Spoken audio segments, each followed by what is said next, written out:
ምን ጉዳይ ከልደት ጋር ሆናችሁ ስለ በስራ በእምነት ብቻ አይጸደቅም ምናምን ስትሉ አልነበረ?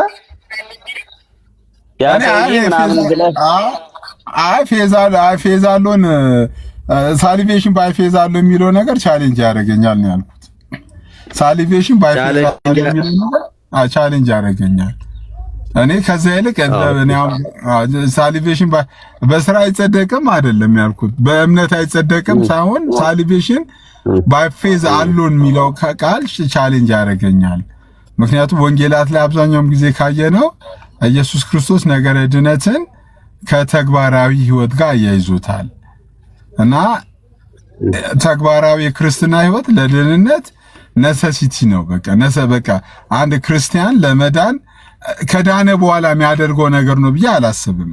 አንድ ሰው ከዳነ በኋላ የዳነ ክርስቲያን መገለጫ ሳይሆን ለራሱ ነገርየው እንግዲህ እንዴት በቋንቋን በአማርኛ እንዴት እንደሚገለጽ አላውቅም፣ ግን ራሱ ነገርየው ቀጥታ ከነገረ ድነት ጋር ተያይዟል። ተግባራዊ የክርስትና ህይወት ማለት ነው። ተግባራዊ የክርስትና ህይወት በቀጥታ ከነገረ ድነት ጋር ተያይዟል ብዬ ነው ማምነው እንጂ አንድ ሰው ከዳነ በኋላ መዳኑን ለመግለጽ ፍሬያማ የሆነ እምነት እንዳለው ለማሳየት ብቻ የሚያደርገው ነገር ሳይሆን በቃ ነገር ከደህንነት ጋር የተያዘ ነው ብዬ ነው ማምነው። ኦኬ፣ ስለዚህ ሰው መቼ ነው የሚድነው ማለት ነው? ሰው ለጌታው ለአምላኩ ባለበት ዘመን በሙሉ ፍጹም በሆነ መታዘዝ ለእግዚአብሔር ቃል ራሱን ሰሚት አድርጎ ሲኖር ይድናል። መቼ? ለእግዚአብሔር ቃል ሲታዘዝ ማለት ነው እኮ። ሲታዘዝ ማለት ዛሬ ሰኞ ከታዘዘ ሰኞ በቃ ከዛ ይጸድቃል ነው? የማክሰኞ ይጠበቃል ወይስ የሰኞ መታዘዝ ብቻ በቂ ነው? አይደል፣ በቃ ባለበት ዘመን ሁሉ ለምሳሌ እንዴት ብዬ እንትን ልበል፣ አሁን በኢትዮጵያ ሕገ መንግስት ስትኖር ለኢትዮጵያ ሕገ መንግስት በሙሉ ለሕግና ለደንቡ በሙሉ ተገዥ ሆነ መኖር አለብህ። ሕግን ስትተላለፍ የኢትዮጵያ ሕገ መንግስት ሕግ ተላልፋል ብሎ ወደ ማረሚያ ቤት ይወረወርሃል። ልክ እንደዛው ሰው በእግዚአብሔር መንግስት ውስጥ ሲኖር በእግዚአብሔር መንግስት ውስጥ ያሉትን እንዲያደርግ፣ እንዲኖርበት፣ እንዲጠብቀው፣ እንዲመላለስበት የተነገረውን ነገር በሙሉ በመመላለስ ውስጥ ፍጹም የሆነ ለክርስቶስ ኢየሱስ ሲታዘዝ ያ ሰውዬ ይድናል ብዬ አምናለሁ። ኦኬ፣ አሁን በመጣኸው የኢትዮጵያ ህግ መሰረት ለምሳሌ እኔ በኢትዮጵያ ህግ መሰረት ንጹህ ሰው ነኝ፣ ወንጀለኛ አይደለሁም። ዳስዋይ ቤቴ ያለው ያልታሰርኩት እስር ቤት የሌለሁት ማለት ነው። ወንጀል እስክሰራ ድረስ ወንጀለኛ አይደለሁም። ኦልሬዲ አሁን እኔ ምንድን ነኝ? በቃ ንጹህ ሰው ነኝ፣ ዜጋ ነኝ። በዜግነቴ ኦልሬዲ ማግኘት ያለብኝ ነገር ዜጋ እንደመሆኔ ማግኘት ያለብኝ ነገር አገኛለሁ ማለት ነው። ስለዚህ ምንድነው እያልኩ ያለሁት? ለምሳሌ አሁን ወንጀለኛ ነህ አይደለም ተብዬ ብጠየቅ ወንጀለኛ አይደለሁም። እኔ ወንጀለኛ አይደለሁም። ወንጀል ስሰራ ከሰራሁ በኋላ ነው ወንጀለኛ ልባል የምችለው። ዳስ ወንጀለኛ ስላልሆንኩኝ ወንጀለኛ ያልሆንኩ እኮ ሙሌ እኮ ህጉን ማለት በኢትዮጵያ ህገ መንግስት ያሉትን እኮ አድርግ የተባልከውን ነገር በሙሉ እያደረግክ ስላለ ነው። ለምሳሌ አንተ ግብር ነጋዴ ከሆንክ ንግድ ፍቃድ ካለ የኢትዮጵያ ህገ መንግስት ግብር እንድከፍል ካንተ ይጠብቃል።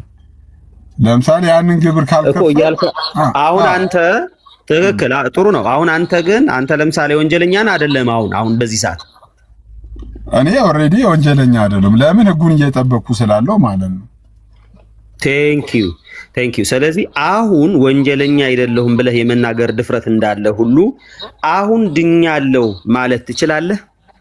ኦፍ ኮርስ አድኛለሁ። ግን ድነቴ አሁን ድነት ማለት ግን ይሄኛው ድነት እኮ በእምነት ነው። ኦፍ ኮርስ መጽሐፍ ቅዱስም እኮ ምንድነው ድነት እኮ በእምነት ነው። ግን ድነታችን ይሄ ከመልካም ስራ ግን የተነጣጠለና የተለያየ አይደለም። የዳነ ሰው እንደ ልብ መኖር ይችላል ማለት ድነቱ በቃ ስለዳነ ብቻ ግን የሚጠብቅ ስለዳነ ብቻ መልካም ነገር የሚያደርግ ነገር ሳይሆን። እሺ፣ ኦኬ። ስለዚህ እያልከኝ ያለኸው አሁን ድኛለሁ ስትል እሺ ጠይቀኝ እስቲ የምችለውን እመልሳለሁ። አዎ አሁን ድኛለሁ ስትል በእምነትና ስራን ደምረህ ነው አይደለ? አንተ አሁን በስራ ነው ድኛለሁ እያልክ ያለው አይደል? አሁን አይ በስራ አይደለም ድኛለሁ ያልኩት፣ በእምነትና በስራ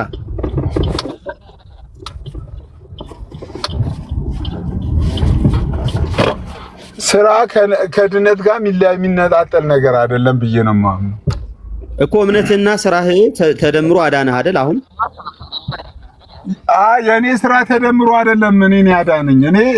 የኔ ስራ ተደምሮ አዳነኝ የሚልም የመጽሐፍ ቅዱስ እንትን የለውም። አሁን ቃሉን እኮ ነው ቃሉ አሁን ወርክ ፕላስ ፌዝ አይደለም ያዳነኝ፣ ግን ስራዬ ከድነት ጋር የሚነጣጠል ነገር አይደለም ነው።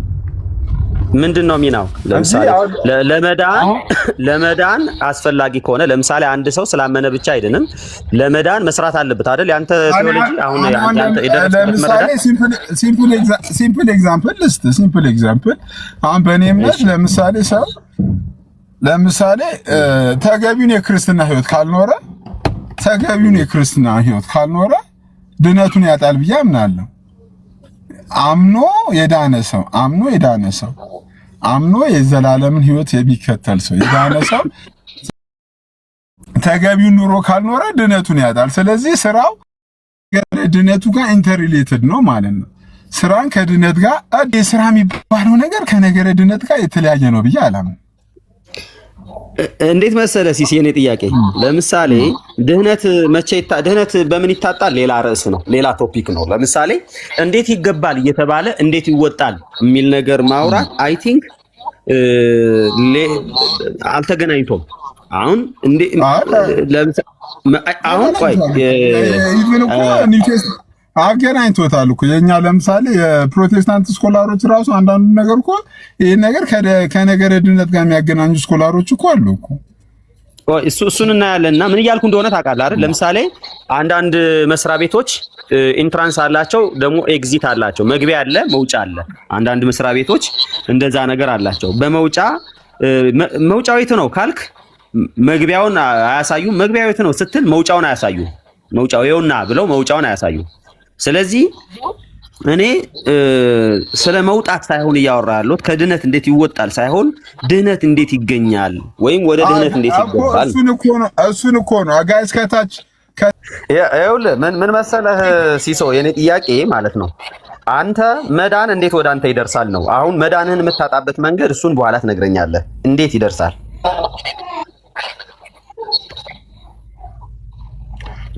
አንተን እኮ ነው አሙሌ ይሄኛው አሁን መዳኔን የማጣበት ነገር ከነገረ ድነቴ ጋር ከመዳኔ ጋር በጣም የተያዘ ነው፣ የተቆራኘ ነው፣ የሚለይ ነው ብዬ አላምንም ነው። ሰው በእምነት እውነት ነው አምኖ ይድናል። አምኖ የዳነ ሰው ደግሞ ድነት ቅጽበታዊ ብቻ አይደለማ። ኦልሬዲ አንድ ሰው ከዳነ በኋላ ከዛ በኋላ ምንም አይጠበቅበትም፣ ምንም ነገር አይሆን የሚባል ትምህርት እኔ ጋር የለም። እኔ ድነት ቅጽበታዊ ነው ብቻ ብዬም አላምንም።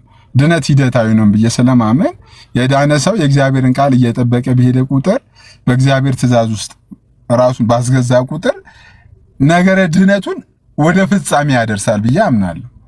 አሁን ወደ ፍጻሜ የሚያደርሰው የኔ ጥያቄ እንዴት መሰለህ ሲሲዬ፣ መሀል ላይ ገባው እንጂ እኔ ጥያቄ ቀጥታ ምንድነው አሁን ለምሳሌ ድንሃል ወይ ብዬ ስጠይቅህ ቅድም ድኛለሁ አልክና ይሄንን ድህነትህ በምን አገኘኸው ነው። በዚህ አገኘሁ። አሁን ዳንኩ የምትለው ድህነት አለኝ የምትለው ድህነት እሱ እንዴት ነው ወደ አንተ የደረሰው እንዴት ነው የተገኘው የሚለው ነገር ይሄን አድርጌ አግኝቼዋለሁ። ይሄን ካደረኩ ደግሞ ላጣው እችላለሁ። ይሄ ያገኘሁትን ድህነት ይሄን ካደረኩ ደግሞ ላጣው እችላለሁ በሚለው ነገር ብታስቀምጥልኝ ብዬ ነው። አሁን አገኘሁ የምትለውን ድህነት በምንድን ነው ያገኘኸው? እሱን ያገኘውን ድህነት በምን ታጠዋለህ? ግን አገኘሁ አሁን ድኛለሁ ያልከውን ድህነት በምን አገኘው? ለምሳሌ ይሄንን በማድረግ አግኝቻለሁ። ይሄንን ባላደርግ ደግሞ ላጣው እችላለሁ፣ ወይም ይሄንን ባደርግ ደግሞ ላጣው እችላለሁ የምትለውን ደግሞ እሱ ላይ ደግሞ ትመጣለህ። መጀመሪያ እንዴት አገኘው? አሁን ዳንኩት ያልከው ድነት አሁን ድኛለሁ ስላልከኝ ይሄ መዳን እንዴት ነው ወደ አንተ የደረሰው ወይ እንዴት አገኘኸው ነው የኔ ጥያቄ። ይሄ መዳን በማመን ያገኘሁት አልኩ እኮ የኔን ነው ብለህ እኔ በማመን ያገኘሁት በማመን ያገኘሁት ድነት ግን ኦልሬዲ እኔ አንዴ በማመን ብቻ የሚቆም ነገር እምነት የሚለው ቃል ራሱ እኮ ፌዝ አሁን እምነት የሚለው ዋንስ አንዴ የማመን ብቻ አይደለም። በቃ ለአምላክ እስከ በቃ ፍጹም የሆነ መታዘዝን የሚያመለክት ቃል ነው። እምነት የሚለው ቃል አንዴ ዋንስ በቃ አምነ ብቻ አምኛለሁ ምናምን ብቻ ብለህ የምትወው ድርጊት አይደለም ነው። እምነት የሚለው ቃል ፌስፉልነስ ነው አይደል እንዴ? አሪፍ ነው ያወራው። ስለዚህ ምንድነው እያልከኝ ያለው? ይሄንን መዳን ያገኘሁት በእምነት ነው ብለኸኛል። ከዛ በኋላ እንዴት ታጧለህ የሚለው ነገር ላይ ብዙ አያጣላኝም። ባይዘው አያጣላኝም። ኢንኬዝ ምን እያልኩ መሰለህ? በቀደም ከኔ ጋር አውርተን ነበርና ሲስ እያለ ያለው እምነት ያለ ስራ የሞተ ነው እያለ ነው። እምነት ያለ ስራ የሞተ ነው እና ሰው በእምነቱ ብቻ ሳይሆን ከዚህ በፊት ስናወራ ፌዝ አለውን የሚለው ትምህርት ብዙ ያን ያህል እንደዚህ ያላምጭ የሞተው ነገር አይደለም። ስራን ኤክስክሉድ ሊያደርግ አይገባም ማለት ስራ በድነታችን በሳልቬሽናችን ላይ አስተዋጽኦ አለው ነው የሚለው ሲስ እንግዲህ ሙሌ ያ አስተካከልክለት ይሰከኝ አይደለም ኖ ከዚህ በፊት አውርተናል። ይሄ እሱ ፊት ነው እኮ ያወራሁት ሲስ ተሳስቻለሁ። ኦፍኮርስ ልክ ነው። እኔም ከማስተካከል እችላለሁ እኮ ሙሌ እኛ ባይዘው እምነት ያለ ስራ የሌለው እምነት በራሱ የሞተ ነው የሚለውን እኛ እናምንበታለን። እኛም እናምናለን። ኢንተርፕሪቴሽኑ እንዴት ይተረጎማል የሚለው ነገር ነው እንጂ ማለት እምነቱ ስለሞተ ነው ስራ የሌለው ወይስ ስራ ስለሌለው ነው ወይ የሞተው የትኛው ይቀድማል የሚለው ነው። እዛ ላይ ኢንተርፕሪቴሽን ነው ልዩነታችን እንጂ መጽሐፍ ቅዱስ ያለ ቃል ነው። እምነት ስራ የሌለው እምነት የሞተ ነው። ምንም ጥያቄ የሞተ ነው። እኔ አሁን እሱ ላይ እምነት ብቻ የሚለው ትምህርት ላይ ራሱ ማለት ነው ኮምፕሌን አለው። እምነት ብቻ አሁን ከብቻዎች ውስጥ አንደኛው እምነት ብቻ አይደለም። ያ እምነት ብቻ ራሱ ሲስ ገብቶ አሁን አንተ ስራን ኮምፕሊትሊ ነው ኤክስክሉድ ምታ አሁን አንተ መልካም ስራ ስል መልካም ስራ ከሳሊቬሽን ጋር እንትን አለው ሪሌሽን አለው የለው ጭራሽ ማለት በቃ እንደዳንኩ የሚታይበት ነው እንጂ እምነቴን ይገልጻል እንጂ ሌላ ነገር ተርሙስ እኮ ነው። እኔ ደግሞ ልደትሻ እኔ መልካም ስራ ከነገረ ድነት ጋር ሪሌትድ አድርጓል ብዬ ነው ማምነው። ልረዳ የፈለኩት እኮ ሲሶ ሪሌት አድርጓል ስትል ያስገባናል ነው ወይስ ያስወጣናል ነው? ለምሳሌ በስራ ነው የምንገባው፣ በስራም ነው ምንድነው አንዱ ጉዳይ ነው። አይ መዳኑስ በእምነት ነው ምንድነው? ግን ስራ ከሌለን ግን ያን በእምነት ያገኘነውን መዳን በስራ ልናጣው እንችላለን። እሱ አሁን ልረዳህ ነው ባይዘው ወይ እና ከዚህ በኋላ ሲሳይ እንዴት ነው የሚል ነገር ሐሳብ ከተነሳ እንዴት ቆይ ሲምፕል እኮ ነው። አሁን አይወለ ሲምፕል ነገር ልንገር። ሰው ለምሳሌ መልካም ስራ ባለማድረግ የዘላለም ሕይወት ያጣል ብለህ ታምናለህ? ሙሌ እኔ አላምንም። ስለዚህ ለአንተ እኮ እኔ ሰዎች መልካም ስራ ባለመስራት የዘላለም ሕይወታቸው ሊያጡ ይችላሉ ብዬ ስለማመን ስለዚህ ስራቸው ከነገረ ድነታቸው ጋር ሪሌትድ አድርጓል ማለት ነው። ተረድቻለሁ። እኔ አሁን ለመሰለ አንተ ቅድም መልሰሃል እኮ ቅድም በእርግጥ በእምነት ነው ምንድነው ብለሃል። በቃ ወንደርፉል በእምነት ነው ምንድነው ግን ደግሞ በስራዬ ግን ከድህነት ልጎድል እችላለሁ ብለሃል። በስራህ ኢንኬዝ ከድህነት የምትጎድል ከሆነ እንዳልከው በእርግጥም ስራ ከድህነት ጋር ሪሌት ያደርጋል። ምንም ጥያቄ የለውም። እኔ አሁንም ከአንዳንድ ፕሮቴስታንት ጋራ በስራችን ድህነታችን እናጣለን የሚሉ ሰዎች ይሄ በቃ ኦልሬዲ በስራችሁ ድህነታችሁ የምታጡ ከሆነ ስራ በነገረ ድህነት ላይ አስተዋጽኦ አለው እያላችሁ ነው ብዬ ሞግቻለሁ። እነሱ አይ ይላሉ፣ ደፍረው አይሉም። አሁን እናንተ እንደምትሉት ስራ ለነገረ ድህነት አስተዋጽኦ አለው ወይም በነገረ ድህነት ሱታፊ ያለው ምናምን ብለው ድፍር ብለው አይሉም። ግን ደግሞ በሌላ በእጃዙር እንደዛ ነው።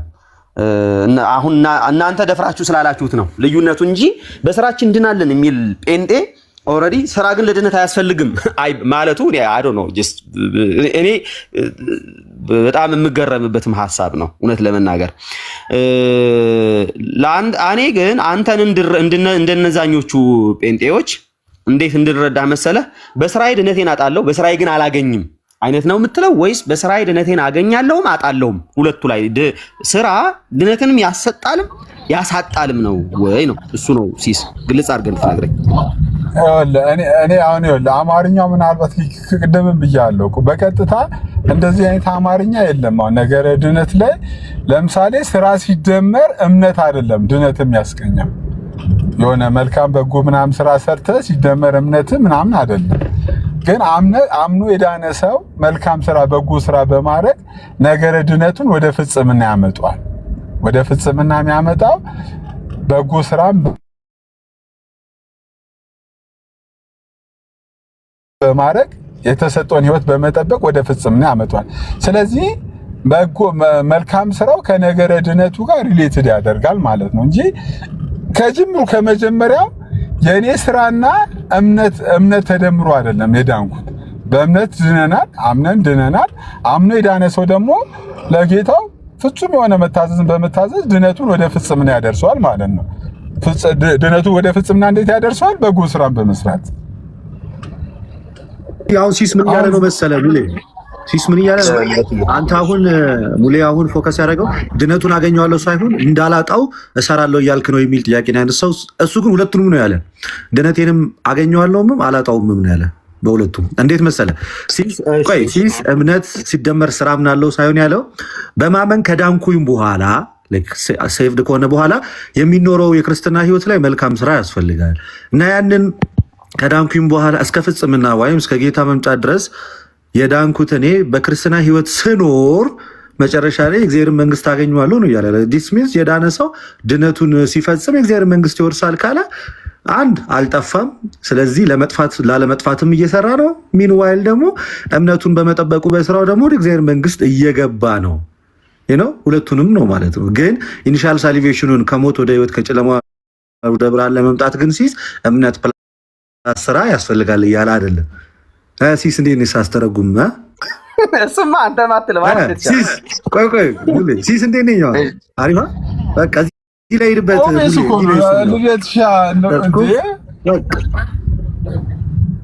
ይሄን ነው የምልህ። እሱ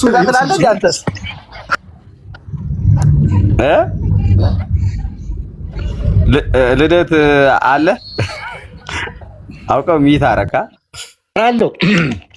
አንተ ከሲሳይ የተለየ ነገር የለህም አይደል? አንተም ያው ኦሬዲ ሙሌ እኔ ሲስን እምነት ያው በቀደም በደንብ ስላወራን እንዲህ ነው የሚያምነው። በቃ ሲስ አውርተን ነው በቀደም። ስለዚህ አንተም አሁን ሲሳይ እንደሚለው ስራ ለነገረ ድህነት ማለት ለኢኒሻል ሳልቬሽን ላልከው ወይም ደግሞ ብቻ ለመዳን ለመግባት ሳይሆን ልንወጣ ግን እንችላለን ወይ በዛ ከጸናን ነው አይደለ? ካልጸናን ልንወጣ እንችላለን፣ ከጸናን ግን እናገኘዋለን ነው። እኔም እንደዛ ማምነው። ግን ከሲስ ጋር ጨርስ፣ ከዛ መጨረሻ ላይ ሲስ ፓስ ካረገልኝ እንገባለን። አይ ተመችቶኛል። ብቻ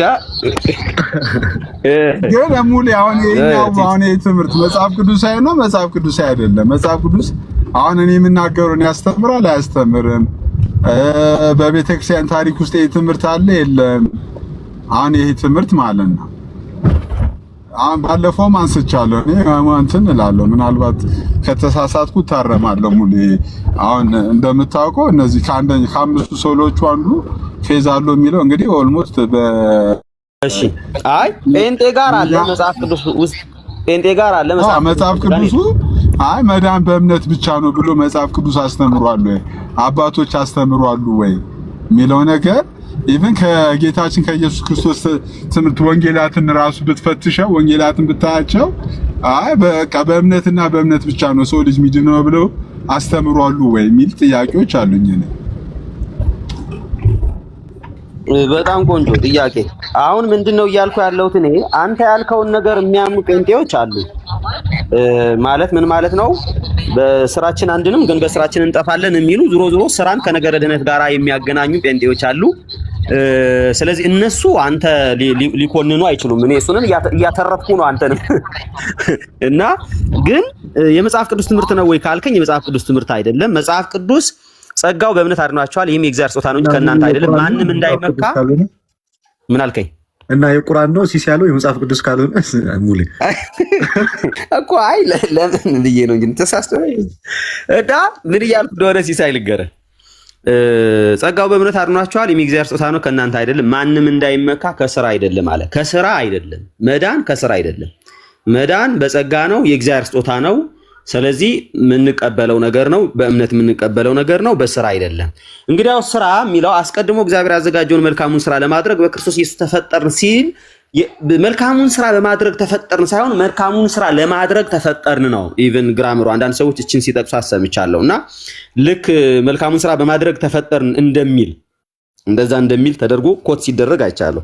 መልካሙን ስራ ስላደረግን ሳይሆን የተፈጠርነው መልካሙን ስራ ለማድረግ ግን ተፈጥረናል ኢንኬዝ። ስለዚህ ምንድነው እያልኩ ያለው ሲሳይ ጸጋው በእምነት አድኗችኋል ነው የሚለው። ይሄም የእግዚአብሔር ስጦታ ነው የሚለው ከእናንተ አይደለም። መዳን የእግዚአብሔር ስጦታ ነው። በስራ ነው ካልክ ግን ኦልሬዲ የእግዚአብሔር ስጦታና የኔ ማለት እኔና እግዚአብሔር እዚህ ጋር ነው ሚት ያረግሽው። ይቅርታ አድርግልኝና እዚህ ጋር ነው ሚት ያረግከው ሙሌ። አሁን ቅድም የተናገርከው የሲሶን ግን ሳንጨርስ ልደትሻ የሲሶ ላይ እኮ ነው እኛ ፍጥረቱንና እግዚአብሔር አስቀድሞ ያዘጋጀው መልካም ያተረፍኩ ነው። አይጋ ኤክስፖዝ ይደረጋል አይደለም። አይ ሲሳይ ኢኒሻል አንታውን ሲሳይ ማለት ነው። ይሄ ኤፌሶን 2:8 ላይ ያለው ጸጋው በእምነት አድኗቸዋል ይህም ከእናንተ አይደለም የሚለው የእግዚአብሔር ስጦታ ነው ብሎ የተቀመጠውን ማለት ነው። ሲሳይ እሱን ለኢኒሻል ሳልቬሽን ነው። እዛ ላይ ስራ ያስፈልጋል አላለም። እሱን መዳን ሲስ በእምነት ትድናለህ ይላል። እዛ ላይ አይደለም እኮ ሲሲ ያለው ያ አይደለም እንዴ? ጠይቀው ይኸው ክርስቶስን ጠይቀው። እሱ ላይ አይደለም ያለው። እሱ ላይ አይደለም ስራ ያስፈልጋል ያለው አይደለም። አንድ ሚኒት አድርግልኝ ሙሌ ማርያምን ቆይ ላስረዳው። አንድ የምር ሙሌ ቀደም ከሲሳይ ጋር ስናወራ ከዚህ ፊትም ኤፌሶን 2:8 ላይ ይሄ ጸጋው በእምነት አድኗቸዋል ማንም እንዳይመካ ከስራ አይደለም ይህም የእግዚአብሔር ስጦታ ነው የሚለውን ያንን ክፍል ሲሳይ ሲረዳው እንዴት ነው የተረዳው? ይሄ ኢኒሻል ሳልቬሽን ወይም በእምነት ድኛለው ስራ ፕላስ እምነት ሳይሆን በእምነቴ ድኛለው የሚለው እሱን ጥቅስ ጠቅሼ ነው አለ። አሁን እኮ ሲሳይ ስራ ያስፈልጋል እያለ ያለው ኤፌሶን ላይ በተቀመጠ መንገድ ሳይሆን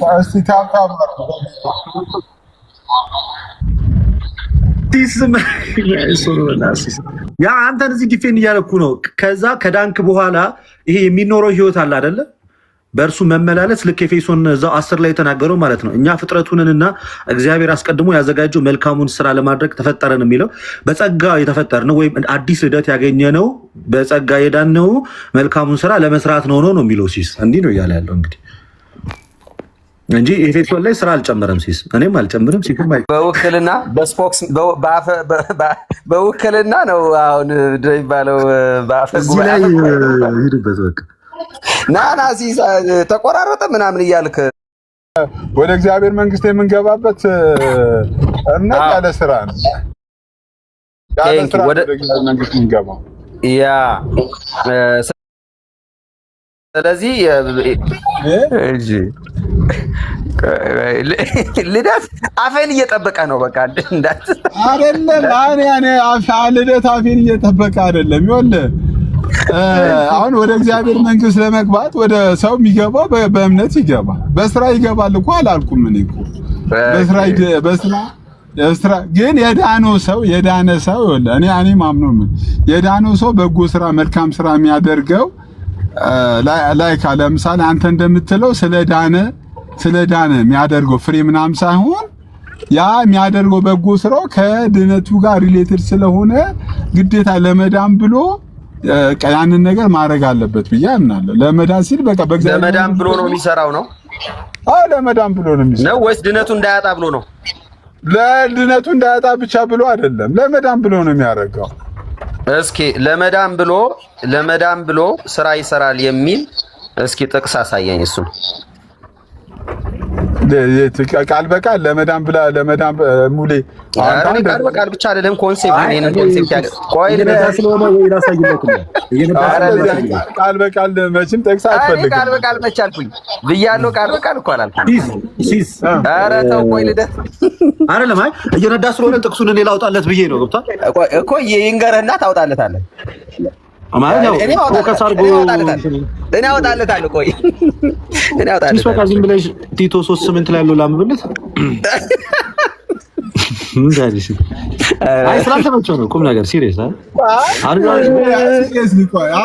የኔን ሀሳብ ተወና፣ በዚህ ሀሳብ ለምሳሌ አንተና ልደት ትለያያላችሁ አይደል?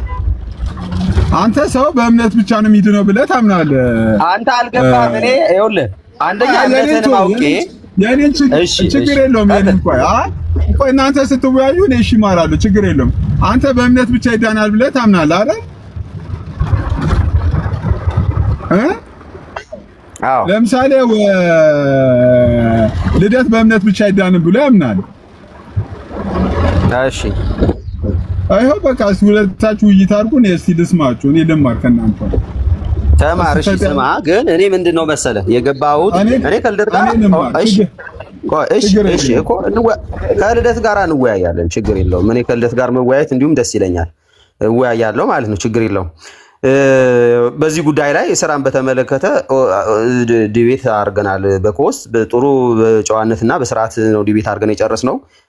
በእኔ በኩል ባለው መንገድ ምንም እንትን ሳንል ነው ማለት አሁንም መወያየት እንችላለን። እኔ ግን አንተ ከጴንጤ የተለየ እምነት አለህ ወይስ የለህም የሚለውን ለማወቅ እዛ እሱንም ምናልባት ያለህን አቋም በነገረ ድነት ያለህን አቋም ለመረዳት ነው አክቹሊ እየጠየቅኩ የነበርኩት። ቻሌንጅም ለማድረግ አልነበረም።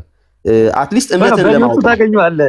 እኔና ሲስ እምነት አንድ ነው። እዚህ አንድ ነው። ሲስ ውክልና ሰጥተሃል፣ በእኔ ውስጥ ታገኘዋለህ እንጂ እኔ እናንተ በቃ በዝም ብለን በአሪፍ ሙድ የዊኬንድ ውይይት እናደርግ ብለን በቃ ዝናቡ ማያሰማም ቀጥሉ። ሚዩት አድርጎ ሙሌ ዝም ብለን እኛው ራሳችን ሰዓት እያያዝን ምናምን። እሺ ከሆነ መጀመሪያ የተቀበለው ልጅነቱን ያጣል፣ ወዴት ይጣላል? ወደ እሳት ይጣላል። መልካም አለማድረግ ወደ እሳት የሚያስገባ ከሆነ መልካም ማድረግ ደግሞ ወደ እግዚአብሔር መንግስት ያስገባል። ሁለተኛ ቆሮንቶስ ምዕራፍ 5 ቁጥር 10 ላይ እንዴት እንደሚገናኝ ላሳያችሁ። መልካምም ቢሆን ክፉ እንዳደረገ ይላል፣ እያንዳንዱ በስጋው የተሰራውን ብድራት ይቀበል ዘንድ ሁላችን በክርስቶስ ኢየሱስ የፍርድ ወንበር ፊት ልንገለጥ ይገባናል ብሎ ሐዋርያው ቅዱስ ጳውሎስ በዚህ ልክ ሊል አድርጎ ያስቀምጥልናል። ሌላኛው እናንተ የእግዚአብሔር ልጆች ነን ካላችሁ ማለት ጥሩ ለውጥ እንዳመጣን ተደርጎ ሲነገር ስላየን እኛ ድሮስ መቼ በስራችን የእግዚአብሔር ልጆች ሆነናል አለን? እኛ እኮ ድነናል፣ እየዳንን ነው እና እንድናለን ነው የምንለው። ይሄ ነው በቃ የኛ የሳልቬሽን ትምህርት። ድነናል ስንል የእግዚአብሔር ልጆች ሆነናል፣ ያለ ስራችን ወደ እግዚአብሔር መተናል፣ በክርስቶስ ኢየሱስ በኩል ወደ እግዚአብሔር አብ ገብተናል እያልን ነው። ይሄ አሁን የተጀመረ ሳይሆን ቀድሞም የነበረ እውነት እንደሆነ ወቁልን። ሌላኛው ቅድም ላይ ልጆች ከሆኑን ወራሾች ነን አለ። የስ ወራሾች ነን። ወራሽ ለመሆን ግን ምን ማድረግ እንዳለብህ ቀጣዩ ክፍል ላይ አላነበበውም። ላይ እንዲህ ይላል ሮሜ 8:17 ላይ የእግዚአብሔር ልጆች መሆናችን ያ መንፈስ ከመንፈሳችን ጋር ይመሰክራል አለ። እሺ ልጆች ከሆንን ወራሾች ደግሞ ነን። የስ ወራሾች ነን። ቀሳዝ ማለት የእግዚአብሔር ወራሾች ነን። አብረን ደግሞ እንድንከብር ሉክ መክበር የሚለው ነገር ጋር አሁን ከፕሮቴስታንት ጋር ወይ ደግሞ ከሙሌ ጋር የተለያየን ያለ ነው። መክበር በሚለው አብረን እንድንከብር ይላል። መከራ መቀበል ያስፈልገናል። ይህን ሲያስረዳ ምን አለ? አብረን ደግሞ እንድንከብር አብረን መከራ ብንቀበል አለ ከክርስቶስ ጋር አብረን ደግሞ ወራሾች ነን። ስለዚህ ከክርስቶስ ጋር አብሮ መከራ መቀበል ያስፈልጋል። ምን ለመሆን? የመንግስቱ ወራሾች ለመሆን። ይሄው ይገናኛል። ሌላኛው ይሄው የተወደደ ሐዋርያው ቅዱስ ጳውሎስ ደግሞ እንዴት አስረግጦ እንደተናገረ ልንገራችሁ። ቲቶ 3:8 ላይ እንደዚህ ይላል፣ ቃሉ የታመነ ነው።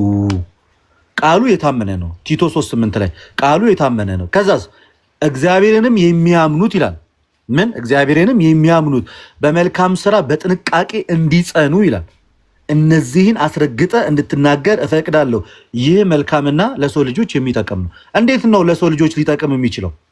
በምን አይነት መንገድ? ቁጥር 14 ላይ ሲናገር ከወገኖቻችን ያሉት ደግሞ ፍሬ ቢሶች ሆኖ እንዳይቀሩ የግድ ስለሚያስፈልገው ነገር በመልካም ስራ እንዲጸኑ ይማሩ። በቃ በቀጥታ ከሳልቬሽናችን ጋር ግንኙነት አለው። ምኑ? መልካም ስራ። ይሄን ነው ሐዋርያው ጳውሎስ ቅድም በስፋት እየነገረን ያለው። ደግሞ ሌላኛው በቃ ዳን። እሺ ከዛ በኋላ ምንም አይጠበቅብንም ነው። እኛ ምንም ማድረግ አንችልም ማለት ነው። ይኸው እኮ እንደዚህ እኮ አለ እኮ ሐዋርያው ጳውሎስ ቆላስይስ 1:10 ላይ በበጎ ስራ ሁሉ ፍሬ እያፈራችሁ በእግዚአብሔር እውቀት እያደጋችሁ። የሰው ልጆች በበጎ ስራ ሁሉ ፍሬ እያፈሩ በእግዚአብሔር እውቀት ሊያድጉ ይገባል። ፍሬ የሚያፈሩት አንድ መሳሳት የሌለብን ነገር ፍሬ የሚያፈሩት አስቀድመው ከተቀበሉት ከእግዚአብሔር ልጅነት የተነሳ ነው እንጂ የእግዚአብሔር ልጅ ሳይሆኑ ፍሬ ላፍራ ቢባል አይቻልም። ሰው ያለ መንፈስ ቅዱስ እርዳታ፣ ሰው ያለ እግዚአብሔር እርዳታ፣ ሰው ያለ ጸጋው እርዳታ ፍሬ ማፍራት አይችልም። በራሱ ዝም ብሎ ብድግ ብሎ ፍሬ ማፍራት አይችልም። የእግዚአብሔር እርዳታ ሁሌም አለ። ጸጋው ሁሌም ነው የሚያግዘን። ስንድንም መጀመሪያ በጸጋ ነው። ኢቭን እንኳን ክርስቲያናዊ ህይወትን እንኑር እግዚአብሔርን መስለን ክርስቶስን መስለን እንኑር በሚለው ህይወት ውስጥ እንኳን የእግዚአብሔር አምላክ ጸጋ ሊያግዘን ይገባል። ሌላኞቹ በጣም ግልጽ የሆኑ ክፍሎችን ደግሞ አምጥተን እናስቀምጥ። ኦኬ የት እንሂድ? ያዕቆብ በቃ ፌመሱ ጥቅስ ይሄ ነው። ያዕቆብ ምዕራፍ 2 ከቁጥር 24 ላይ እንደዚህ ይላል፣ ሰው በእምነት ብቻ ሳይሆን በስራ እንዲጸድቅ ታያላችኋል። በቃ በስራ ይጸደቃል፣ ብላክ ኤንድ ዋይት አለቀ። እንደውም በተቃራኒው ማለት ነው እምነት ብቻ የሚለውን ትምህርት በጣም ነው በቃ ወደ ጎን የሚያደርገው። ምን ብሎ ሰው በእምነቱ ብቻ ሳይሆናል። በቃ በእምነት ብቻ አንድ ክፍል ላይ ነው ያለው መጽሐፍ ቅዱስ፣ እሱም እዚህ ጋር ነው። እሱም ደግሞ እንደማያድን ተደርጎ የተቀመጠ ክፍል ነው። ሰው በእምነቱ ብቻ ሳይሆን በስራ እንዲጸድቅ ታያላችሁ። ስለዚህ የሰው ልጆች በስራቸው ይጸድቃሉ፣ ጽድቅን ያገኛሉ፣ ፍሬ ያፈራሉ። ፍሬ አፍርተው ፍሬ ማፍራታቸው ወደ እግዚአብሔር መንግስት እንዲገቡ ወደ እሳት እንዳይጣሉ ያደርጋቸዋል። ሁለት ሳይድ ያለው ፍሬ ማፍራት፣ አንድ ክርስቲያናዊ ህይወት ነው። ሁለት ደግሞ ወደ እግዚአብሔር መንግስት ይገቡበታል፣ ተቆርጠው እንዳይጣሉ ያደርጋቸዋል። የገላትያ መልእክት ላይ ያለውን ነገር ላስቀምጥና ልናገር። ያው አብዛኛው ይሄ እምነት ብቻ የሚለው ትምህርት ከሮሜ ከገላትያ ከኤፌሶን ስለማይወጣ በገላትያ ደግሞ እንዴት ልክ እንደሆነ ላሳያችሁ። ፍሬ ማፍራት ኦኬ። ገላትያ ምዕራፍ 6 ላይ ከቁጥር 7 እንደዚህ ይላል፣ አትሳቱ፣ እግዚአብሔር አይዘበትበትም፣ ሰው የሚዘራውን ሁሉ ያንኑ ደግሞ ያጭዳል አለ። ኦኬ። በገዛ ስጋው የሚዘራ ከስጋ መበስበስን ያጭዳል፣ በመንፈስ ግን የሚዘራ ከመንፈስ የዘላለም ሕይወትን ያጭዳል። ሉክ በስጋው የሚዘራ በዝሙት የሚወድቅ ያ ሞትን ወይም መበስበስን ያጭዳታል። በመንፈስ ግን መንፈሱ ከመንፈሳችን ጋር ይመሰክራል። ኦፍኮርስ በመንፈስ የሚዘራ ግን ከመንፈስ የዘላለም ሕይወትን ያጭዳል። ቀጥላለና ባንዝል አለ፣ ሚኒንግ ባንደክም በጊዜው እናጭዳለን። መልካም ስራ ለመስራት አንታክት። ስለዚህ ሰው ሳይዝል መልካም ስራ የሚሰራ ከሆነ በመንፈስ የሚዘራ ከሆነ የዘላለም ሕይወት ያጭዳል። ይሄው እኮ ከደህንነታችን ጋር በቀጥታ ተሰፍቶ ተመለከት ነው። በስጋው የሚዘራ መበስበስን ያጭዳል ማለት መጥፋትን ነው። በቃ መልካም ስራ ለመስራት ኃጢአት መስራት አያጠፋም ለሚሉ ሰዎችም እዚህ ጋር መልስ ነው። በገዛ ስጋ ከዘራ መበስበስን ታጭዳታለህ። በመንፈስ ግን የሚዘራ በመንፈስ ምን ያጭዳል? የዘላለም ሕይወትን ያጭዳል ማለት ነው። ጨርሻል። ስንት ደቂቃ ነው እንደ ልደት? ስድስት። ቅድም ለአንተ 5 ደቂቃ ነው የሰጠህ፣ ለዛ ነው። እሺ፣ ስለዚህ አሁን 6 ደቂቃ ነው የምጠቀመው እኔ። አንተ 5 ደቂቃ ነው 5 ደቂቃ ነው እንግዲህ የምትጠቀመው። ኦኬ አይ ቲንክ እንግዲህ ቅድም ፍሬ የማያፈራ ዛፍ ሁሉ ያው ይቆረጣል የሚል ሐሳብ ይሰማል። ድምጼ አስቀምጨው ስለሆነ ስልኩ ይሰማል። ሙሌ ይሰማል። ያ ኦኬ። ስለዚህ ያንን ከዛ ልጀምር። አይ ቲንክ ልደት ካነሳው ጥቅስ ላይ ማለት ነው እንግዲህ ለንስሐ የሚገባ ፍሬ አድርጉ ብሎ የሚላቸው ይሄ ስለ ምሳር የሚያወራውን ነገር ምንድነው የሚለው? ከዛ በኋላ ምናልባት ልደት ይሄንን እንዴት አንጻር እንዳየው ጥያቄና መልስ እንትላለሁ። ግን ስለ ክርስቲያን እየተወራ ስለ ፈሪሳውያን እና ስለ አይሁድ ጥቅስ መጥቀስ እንዴት እንደሆነ አላውቅም። በልባችሁ አብርሃም አባት አለን እንደምትሉ አይምሰላችሁ እላችኋለሁና ከነዚህ ድንጋዮች ለአብርሃም ልጆች ሊያስነሳ እግዚአብሔር ይችላል ብሎ አሁንስ ምሳር በዛፎች ስር ተቀምጧል። እንግዲያውስ መልካም ፍሬ የማያደርግ ዛፍ ሁሉ ይቆረጣል፣ ወደ እሳትም ይጣላል። ይሄ እያለ ያለው የዮሐንስን ጥምቀት አልቀበልም ያሉ ፈሪሳውያንን ነው እንጂ ክርስቲያኖችን አለ እያወራን ያለ ነው። ስለ ክርስቲያኖች በክርስቶስ ኢየሱስ ስለ ዳኑ ክርስቲያኖች እነዚህ ፈሪሳውያን ናቸው።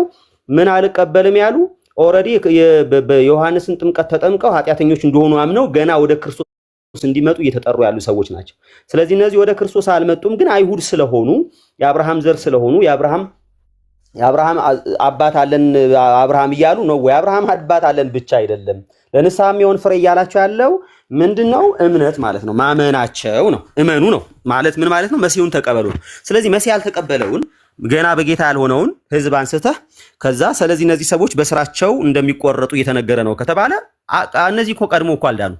ስለዚህ እነዚህ ቀድሞ የዳኑ አይደሉም ማለት ገና እኮ ኑ ዳኑ በክርስቶስ የተባለ ክርስቶስ አማኞች አይደሉም ማለት በጌታ አይደሉም። ኦልሬዲ እየተባሉ ያሉት የአብርሃም ዘር ስለሆነ ነው እንጂ አንደኛው ይሄ ነው እንግዲህ።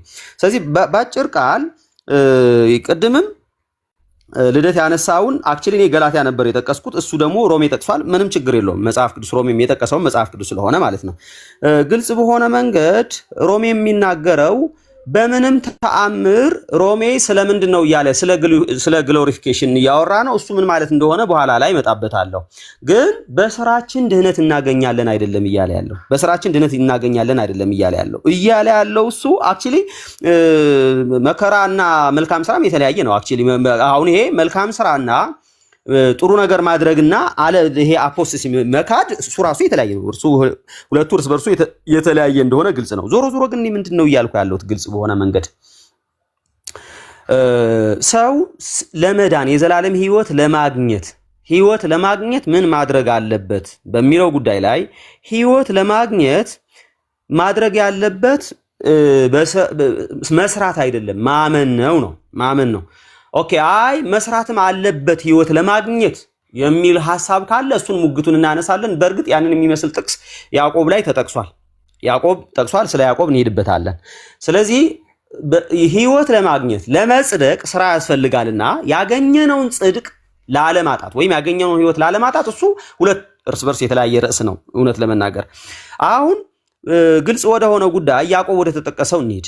ስለዚህ ያዕቆብ እያወራ ያለው ሪሊ ሰዎች በመልካም ነገር በማድረግ ነው ወይ የሚድኑት ነው ወይ ያለው ከተባለ አይደለም። ምክንያቱስ እዛው የጠቀሳቸው ሁለት ሰዎች አብርሃምና ጋለሞታይቱ ረዓብ ግልጽ በሆነ መንገድ በመጽሐፋችን ምንጫቸው ላይ ስለ ጋለሞታይቱ ረዓብም ኢያሱ ወልደ ነዌ ሄደን ስናነብ እና ዕብራውያን ምዕራፍ 11 ሁነን ስናነብ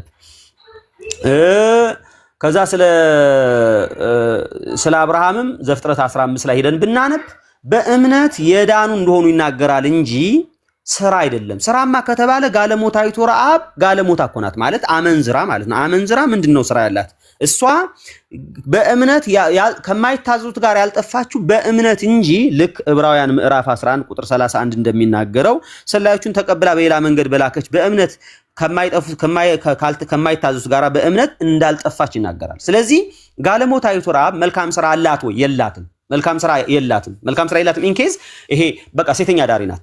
ታዲያ መጨረሻ ያደረገችውንስ መታዘዙስ እሱስ ምን ልታረገው ነው ከተባለ ይሄ ሰዎቹን በሌላ መንገድ መላኳንስ ምን ልታረገው ነው ከተባለ ግልጽ በሆነ መንገድ እሷ ከአንዳንድ እስራኤላውያን ባይዘው የተሻለ እምነት አላት። እሷ እግዚአብሔር ያንን ምድር እንደሚሰጣቸው በማመን አምላካቸው እውነተኛ አምላክ እንደሆነ በማመን እምነቷን ገለጠችበት። እምነቷ ተገለጠ። ስለዚህ እሷ ከማይጠፉ ጋራ እንድትደረግ ያደረጋት ምንድነው ማለት ያንን ነገር ሰላዮቹን ለመደበቅ እንድታደርግ ያደረጋት ነገር ምንድነው ከተባለ ግልጽ በሆነ መንገድ እምነቷ ነው ማለት ነው። እግዚአብሔር እውነተኛ አምላክ እንደሆነ እሷ እንግዲህ በቤት ሆና በከነዓን ሆና ሞዓባውያን አሁን ሰዓት አልቋል። እሺ ኦልሞስት 31 ደቂቃ በላይ አልፏል። እሺ ኢትስ ኦኬ ዳትስ ፋይን። እሺ ጥያቄና መልስ እናድርገውና 7 ደቂቃ ጥያቄና መልስ 7 ደቂቃ ይጨርስ ብዬ ነው ሐሳቡን የጠበቅኩት፣ ግን አላየሁም ሰዓቱን። ያው እንደ አዲስ ይቀጥላል እንዳስቆምክ ሙሌ ተጠይቃለህ። ተጠይቀህ እንደተመቸህ ልደት ችግር የለም። እሺ ልጠይቅሽ፣ ለዚሁ ቀጥል። ኦኬ እኔ ልጠይቅህ? ጠይቀኝ። አስቀምጥለት 6 ደቂቃ 7 ደቂቃ። እሺ ወይ 10 ደቂቃ እንደ ተመቻችሁ። እኔ ሁለቱም ይመቸኛል። 10 አድርገው 10 ደቂቃ። ኦኬ ጉድ በጣም አሪፍ። ኦኬ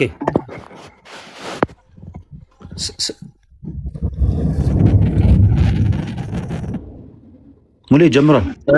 እሺ ጀምሯል። ኦኬ ስራ የዘላለም ህይወት ለማግኘት ያስፈልጋል? አዎ ያስፈልጋል። ኦኬ ስራ የዘላለም ህይወት ለማግኘት ያስፈልጋል? አዎ። ኦኬ እሱን ማስረጃ አለ? አለኛው። እሺ ጥቅስ ምዕራፍና ቁጥር ነገር። እሺ በስራ የዘላለም ህይወት ምንድን ነው? እሺ ሮሜ ምዕራፍ 2 ቁጥር 6 እስከ 7 ላንብበው። ችግር የለውም። በቃ ሮሜ ምዕራፍ 2 ቁጥር ስለማውቀው እሱን በጥያቄ መልስላለሁ። ሮሜ ማለት ነው። ኦኬ እሺ ማቴዎስ ላይ ያለውን ማቴዎስ ላይ ቅድም የጠቀስከውን ጥቅስ ማቴዎስ 3:10 ላይ ጠቀስኩት።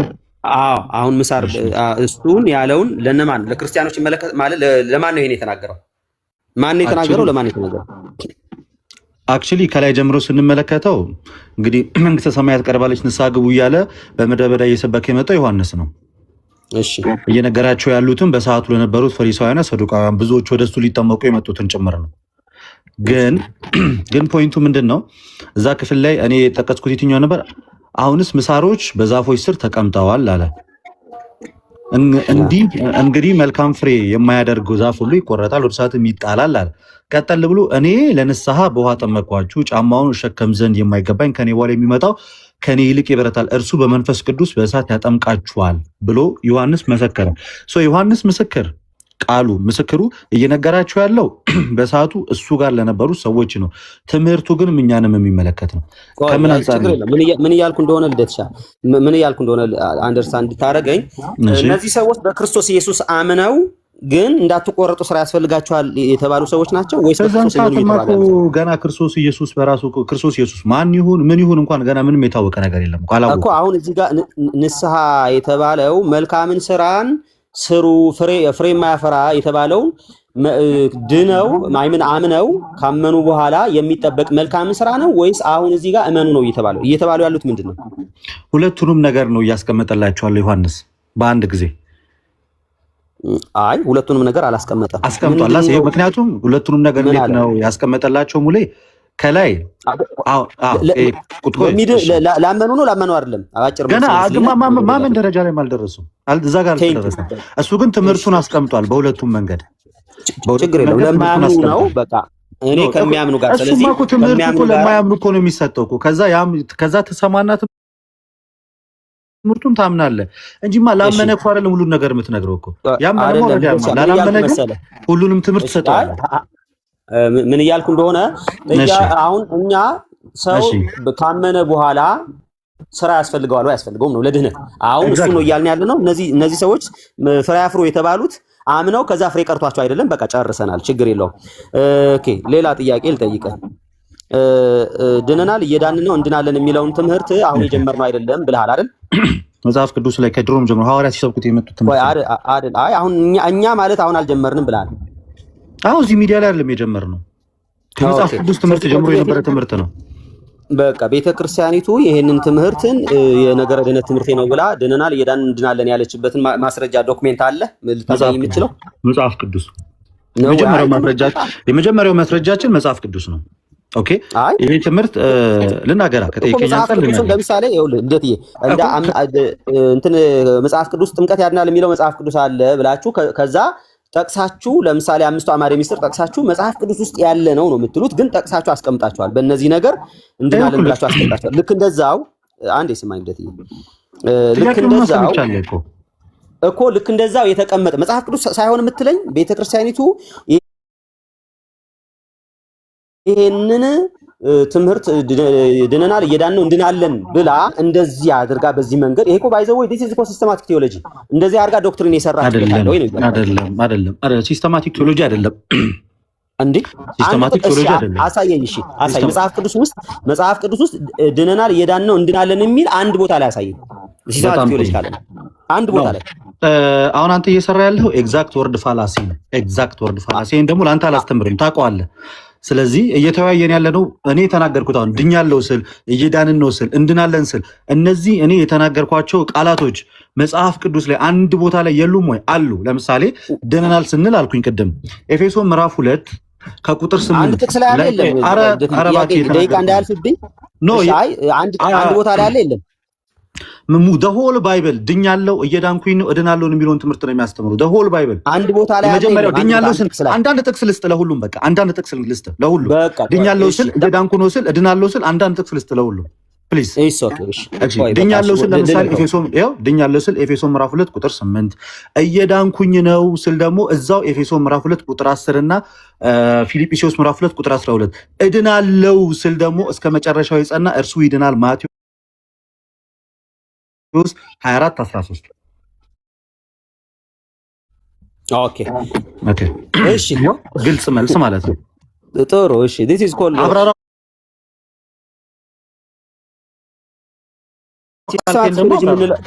ዶክትሪን ሲስተማቲክ ቲዮሎጂ የምንለውን በኋላ ወይስ ስለ ሲስተማቲክ ቲዮሎጂ በኋላ ማውራት ይኖርብኝ ይሆናል። ኦኬ ስለዚህ እንደዚህ እንደዚህ አቀናጅቶ አሁን አንተ የጠቀስካቸውን ጥቅስ አቀናጅቶ የጻፈ ማለት ይሄንን ብላ የጻፈችው ዶክሜንት አለ ቤተክርስቲያኒቱ? የለም።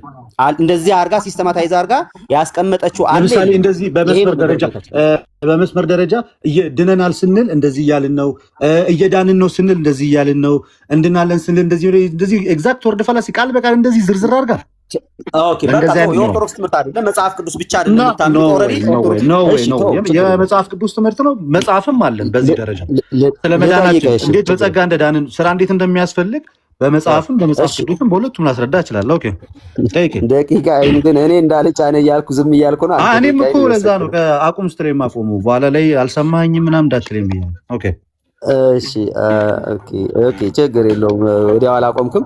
ኦኬ ሮሜ ምዕራፍ 2 ላይ ለማን ነው እየተነገረ ያለው? ሮሜ ምዕራፍ 2 ላይ ስለዚህ አንተ የምትፈርድ ሰው ወይ ሁሉ የምታመካኘው የለህም የተባለው ማን ነው? ለክርስቲያኖች የተጻፈው ሮሜ ላይ ላሉ ክርስቲያኖች ለማን ነው የጠየቁት? ስለዚህ አንተ የምትፈርድ ሰው ወይ ለክርስቲያኖች ሁሉ ማለት ነው። ለክርስቲያኖች አዎ፣ ለክርስቲያን ለአሕዛብም ማለት ነው። ለክርስቲያን አሕዛብንም ያጠቃልላል። አሕዛብ ስትል ምን እያልክ ነው? ለምሳሌ ህዝብ እያልክ ነው? ጀንታይል አሕዛብ ስልህ ከአሕዛብ ሆኖ ክርስቲያን ይሆኑ፣ ከአሕዛብ ሆኖ ግን ክርስቲያን ይሆኑ ማለት ነው። ከአሕዛብነት ወደ ክርስትና ለመጡ አዎ ይመለከታቸዋል። ሲጀመር ለክርስቲያኖች ነው የተጻፈው። ቴንክ ዩ ኦኬ በልጠኝ። ከአሕዛብ ወደ ክርስትና ለመጡት ኦፍ ኮርስ እና ታዲያ ኦልሬዲ ከዚህ በኋላ እኮ ክርስቲያን ከሆኑ በኋላ እኮ አሕዛብ ትላቸዋለህ እንዴ? መልሰህ ቴንክ ዩ አይ ጀንታይል ባክግራውንድ ነው እያልኳል። ባክግራውንዳቸውማ እኮ አንዴ በክርስቶስ ኢየሱስ ከታደሱ በኋላ ምንም ባክግራውንድ የለም። ቀጥታ ክርስቲያኖች ናቸው። ከምንም ይምጡ ክርስቲያኖች ናቸው። ኦኬ ወደ ጥያቄ ገባ። እሱ አይደለም ጥያቄ እያልኩ ያለሁት አይሁዳዊ የዘር ሐረግ የሌላቸው እያልኩ ነው። በቃ እሱን ተወው። የሮሜ ክርስቲያኖችማ አይሁዳውያን አይደሉም፣ አሕዛቦች ናቸው።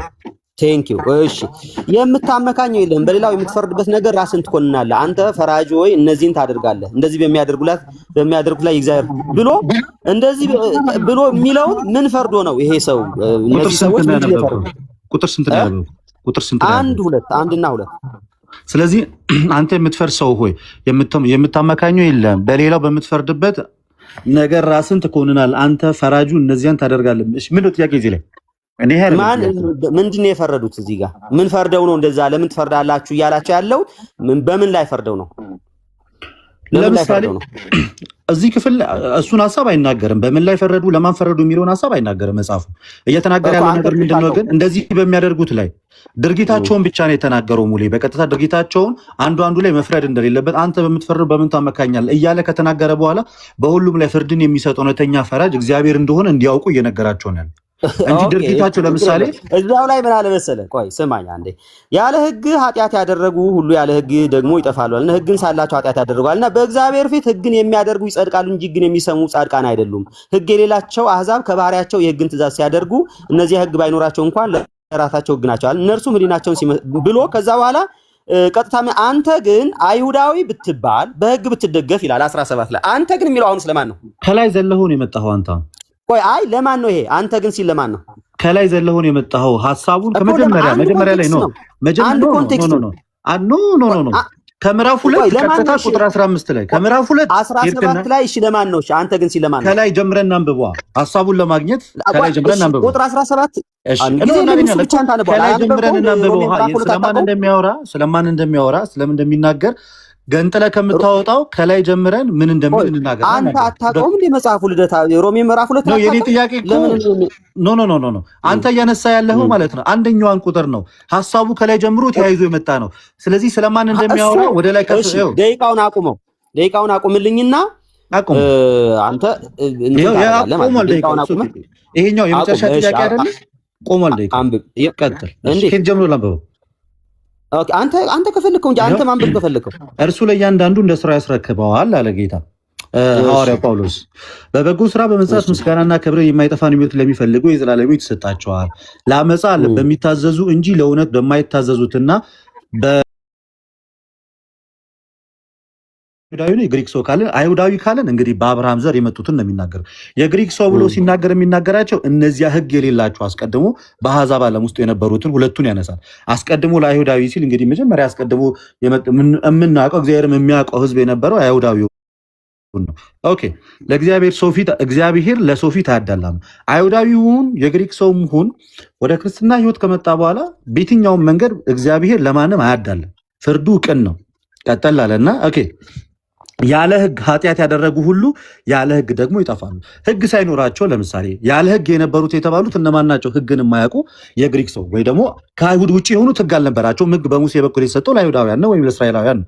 ስለዚህ ያለ ህግ ያጠፉት ያለ ህግ ይቀጣሉ ማለት ነው። ያለ ህግ ኃጢአትን ያደረጉ ሁሉ ያለ ህግ ደግሞ ይጠፋሉና ህግ ስላላቸው ኃጢአት ያደረጉ ሁሉ ደግሞ በህግ ይፈረድባቸዋል። ያ ማለት አትግደል ተብሎ የገደለ ስለዚህ ህግ እያለው ነው ህግን ያጠፋው በህጉ በኩል ይዳኛል። ይሄ አይሁዳውያንን ይመለከታል ማለት ነው። ህግ የሌላቸው አህዛብ አለ። ህግ የሌላቸው አህዛብ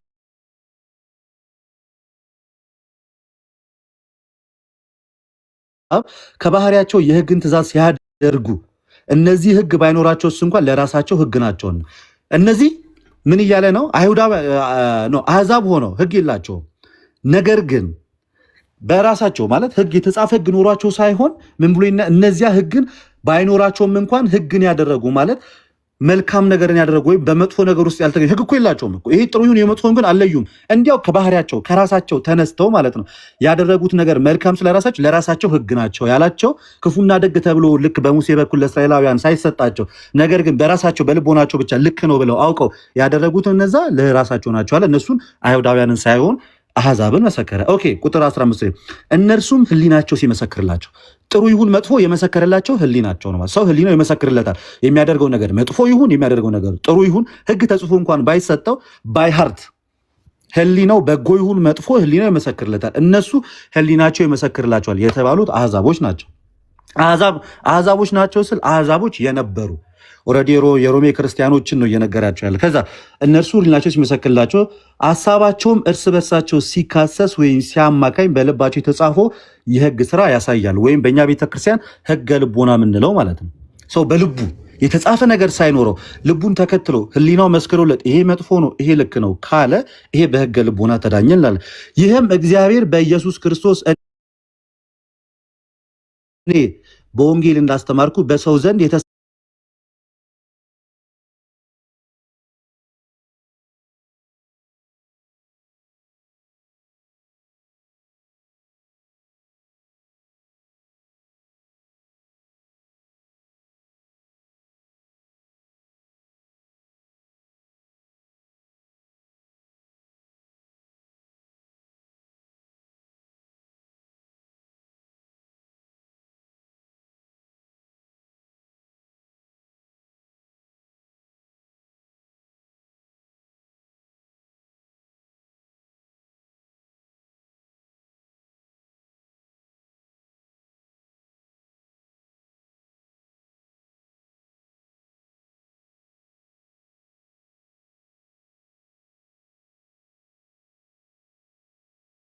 ከአህዛብነት ወደ ክርስትና የመጡት ላይ ታውቃለህ ምን አይነት ጫና እንደሚፈጥሩባቸው ለግለኛ ነው የተሰጠው ምናምን የሆነ እግዚአብሔር ለነሱ በጣም የሚያዳላ አድርገው ነው ለሌሎቹ የሚያወሩት። ግን ብሎ ነገር የለም በክርስቶስ ኢየሱስ ሁሉም እኩል ናቸው። ኤፌሶን ላይ ተናገሩ ማለት ነው። በአይሁዳዊ ላይ በምን ይፈርዳሉ እያልኩ ነው። አሁን አይሁዱስ በምን እንደሚፈርድ በኋላ አሳያለሁ። አህዛቡ ግን በአይሁድ ላይ በምን ይፈርዳል? ምኑ ላይ ይፈርዳል? በመመካታቸው ግልጽ አድርጎ አላስቀመጠውም። በዚህ ፈርድባቸዋል ብሎ ቅድምም ተናግሬያለሁ። ከላይ ግልጽ አድርጎ በዚህ ፈርድባቸዋል፣ በዚህ ይኮንኗቸዋል ብሎ ግልጽ አድርጎ አላስቀመጠም። ክፍሉ ግን አንዱ በአንዱ ላይ መፍረድ እንደሌለበት ሁሉም በክርስቶስ ኢየሱስ እኩል እንደሆኑ ፈራጅ ዳኛ እግዚአብሔር እንደሆነ ግን አስረግጦ ይናገራል። ይክፈል ኮንቴክስት እየተናገራለ በምን እንደሚፈርድ እሱ ህግ አለኝ እያለ መገረዝ አለኝ እያለ አብርሃም አለው ተናግሯል። ህግ አለው በህግ ይዳኛል። ህግ የሌላቸው ግን በህግ ራሳቸው ይዳኛል። ኦኬ የኔ ጥያቄ ምን እንደሆነ ታውቃለህ? ለምሳሌ እዚህ ጋር እየፈረደባቸው ያለው እነሱ ህግ የሌላቸው ምን አልክ? ደቂቃ ግን አልተስፋፋል። ደቂቃው አልቋል። ሙሌ ወደ ጥያቄ ልመለስ ጨምረህ ነው ጠቅልላ አድርገውና ሙሌ 10 ደቂቃ ነው ሙሌ ያነበበበትን ጨምረህ ነው ያብራራበትን። ኢትስ ኦኬ ሙሌ አሁን እንዲናርክ ኤክስትራ ሰዓት ወስደን አይደል አስቆመን እያወራን ያለ ነው እኮ። በየትኛው ሰዓት ተቆጥሮ ነው አሁን ያነበብክበት? ተይዞ ነው ወይስ አለቀ? ምንም ሰዓትን አልቆ ግን እዚህ ሐሳብ ላይ ስላልጨረስን እያወራን ያለ ነው። ያንተን ሰዓት ጨርሰ ኖ አቁመን ፖዝ አድርገን እያወራን ነው። አሁን ወደ እኔም ጥያቄ እንድንመጣ ለአንዴና ለመጨረሻ ጊዜ እኔ አውዱን አንብቤ ይሄ ለምንድን ነው ስትለኝ ለዚህ ብያለሁ። ፋይናሊ እችኛዋን አልነካልኝም የምትለኝን አንሳትና እሷ ላይ አውርተን ደግሞ ወደ እኔ ጥያቄ እንመለስ። ኦኬ እሺ፣ አንድ ሌላ የመጨረሻ ጥያቄ ልጠይቅህ። እሺ የመጨረሻ ጥያቄ ልጠይቅህ። ኤፌሶን ላይ መዳንን ያለ ስራ እንደሚገኝ ይናገራል አይናገርም? ይናገራል። ኤፌሶን 2:8 ክሊርሊ ያለ ስራ ማለት ነው። ያለ ስራ ግልጽ እኮ ነው ቃሉ። ቴንክ ዩ ጨርሻለሁ። ቴንክ ዩ ሙሌ። እሺ ዋት አ ናይስ ዲስከሽን ባይ ዘ ወይ ከረጅም ጊዜ በኋላ ደቂቃ አስቀምጥልኝ ሲስ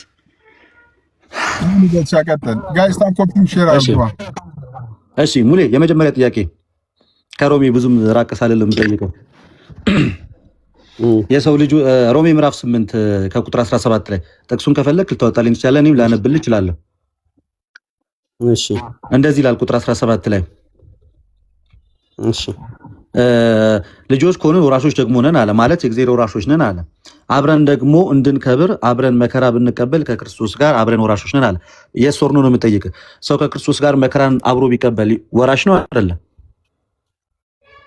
ግልጽ ነው። ወራሽ ነው። ወራሽ የሚሆነው ልጅ ስለሆነ ነው። ግን አብሮ መክበር ጋር የተገናኘ ነው። እሱ ደግሞ ምን ማለት ነው? ዲፋይን አድርግላለሁ። አብረን እንድንከብር አብረን መከራ አብሮ ደግሞ መክበርን በተመለከተ ስለ መክበር ብቻ አይደለም ያወራው። መክበርን እሱን ምን ማለት ነው? ዲፋይን አድርጋለሁ። ጥያቄውን አላጠናከርኩም። እሺ እንድንከብር ብቻ ብሎ አይደለም ያውቀው። አብረን ደግሞ እንድንከብር አብረን መከራ ብንቀበል ይላል። አብሮ መክበርንም አብሮ መከራ መቀበልንም ነጣጥሎን ያስቀመጣቸው።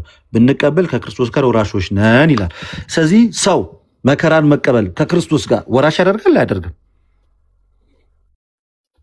አይ በዛ መንገድ አንተ በተረጎምክበት መንገድ ያደርጋል ወይስ ምን እያለ እንደሆነ ግን መጽሐፉ ላብራራ። ወደ ሁለተኛው አንተ ባልከው መንገድ አይደለም፣ ችግር የለው። ወደ ሁለተኛው ጥያቄ ልሂድ። እሺ ሁላችን በክርስቶስ ኢየሱስ የፍርድ ወንበር ፊት እንደምንገለጥ ታምናለህ? ኦፍ ኮርስ ሁላችን ማለት አማኞች ማለት ነው። ሁላችን በክርስቶስ በጎ እንዳደረገ ክፉ። ለምንድን ነው በክርስቶስ የፍርድ ወንበር ፊት የምንገለጠው? በጣም ቆንጆ። ይሄ እንግዲህ እኛ በማሴት ብለን እንለዋለን። ይሄ ጀጅመንት ኦፍ ክራይስት ማለት ነው። የክርስቶስ ኢየሱስ ፍርድ ወንበር ፊት ነው። ያመኑ ሰዎች አክሊላቸውን የሚቀበሉበት ፍርድ እንደሆነ እናምናለን። ይሄ የነጩ ዙፋን ፍርድ ነው ብለን አናምንም፣ እንደ እኛ ወንጌል አማኞች ማለት ነው። ስለዚህ አማኞች በጎ እንዳደረገ መልካም ሁሉ እንደ ስራው ሊረከብ ይላል። ስለዚህ እንደ በጎ እንዳደረገው መልካም የኔ ጥያቄ ሙሌ ለአማኞች ነው ብላል አይደለ? እሺ ለአማኞች ነው ብላል። ክፉ ያደረጉት አማኞች ምንድነው የሚቀበሉት? ኦኬ አዎ፣ ይሄንን እንግዲህ እዛው ቆሮንቶስ ላይ ሐዋርያው ጳውሎስ እንዳደረገ ክፉ ያደረጉት ምንድነው የሚቀበሉት? እንደ ብራተኛ ናጽ መሰረት ሙሌ ቅድም የአማኞቹን አክሊል ሊቀበሉ አልከኝ፣ ሽልማት በጎ የሆኑትን ማለት ነው ሽልማት። እነዛ ሀሳብ መልካም ሆነ ክፉ ያደረገ ይላል። መልካምም ቢሆን ክፉ ያደረጉት ምንድነው የሚቀበሉት? ክፉ ያደረጉት አማኞች ምንድነው የሚቀበሉት? የኔ ነው የተቋረጠው። ደቂቃውን ሲስ ፕሊዝ አመጣለሁ። እሺ ሙሌ ቀጥል። ክፉ ያደረጉት ምንድነው የሚቀበሉት? እኔ ቀጥታ ብቻ መልስልኝ። ክፉ ያደረጉት ሙሌ ሲስ ደቂቃውን ታስጨምርልኛለህ። 7:31 ላይ ተቋርጦበታል ይመስለኛል። ስለዚህ እኔ ጥያቄ እዚህ ጋር መልካም ያደረጉት እንግዲህ ሽልማትን አክሊልም ብሏል። ሲጀመር ለአማኞች ነው ብሏል። ኦኬ ክፉ ያደረጉትስ ምንድን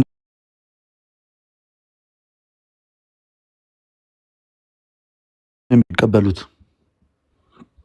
ሙሌ ይመለስ። 7 ሰዓት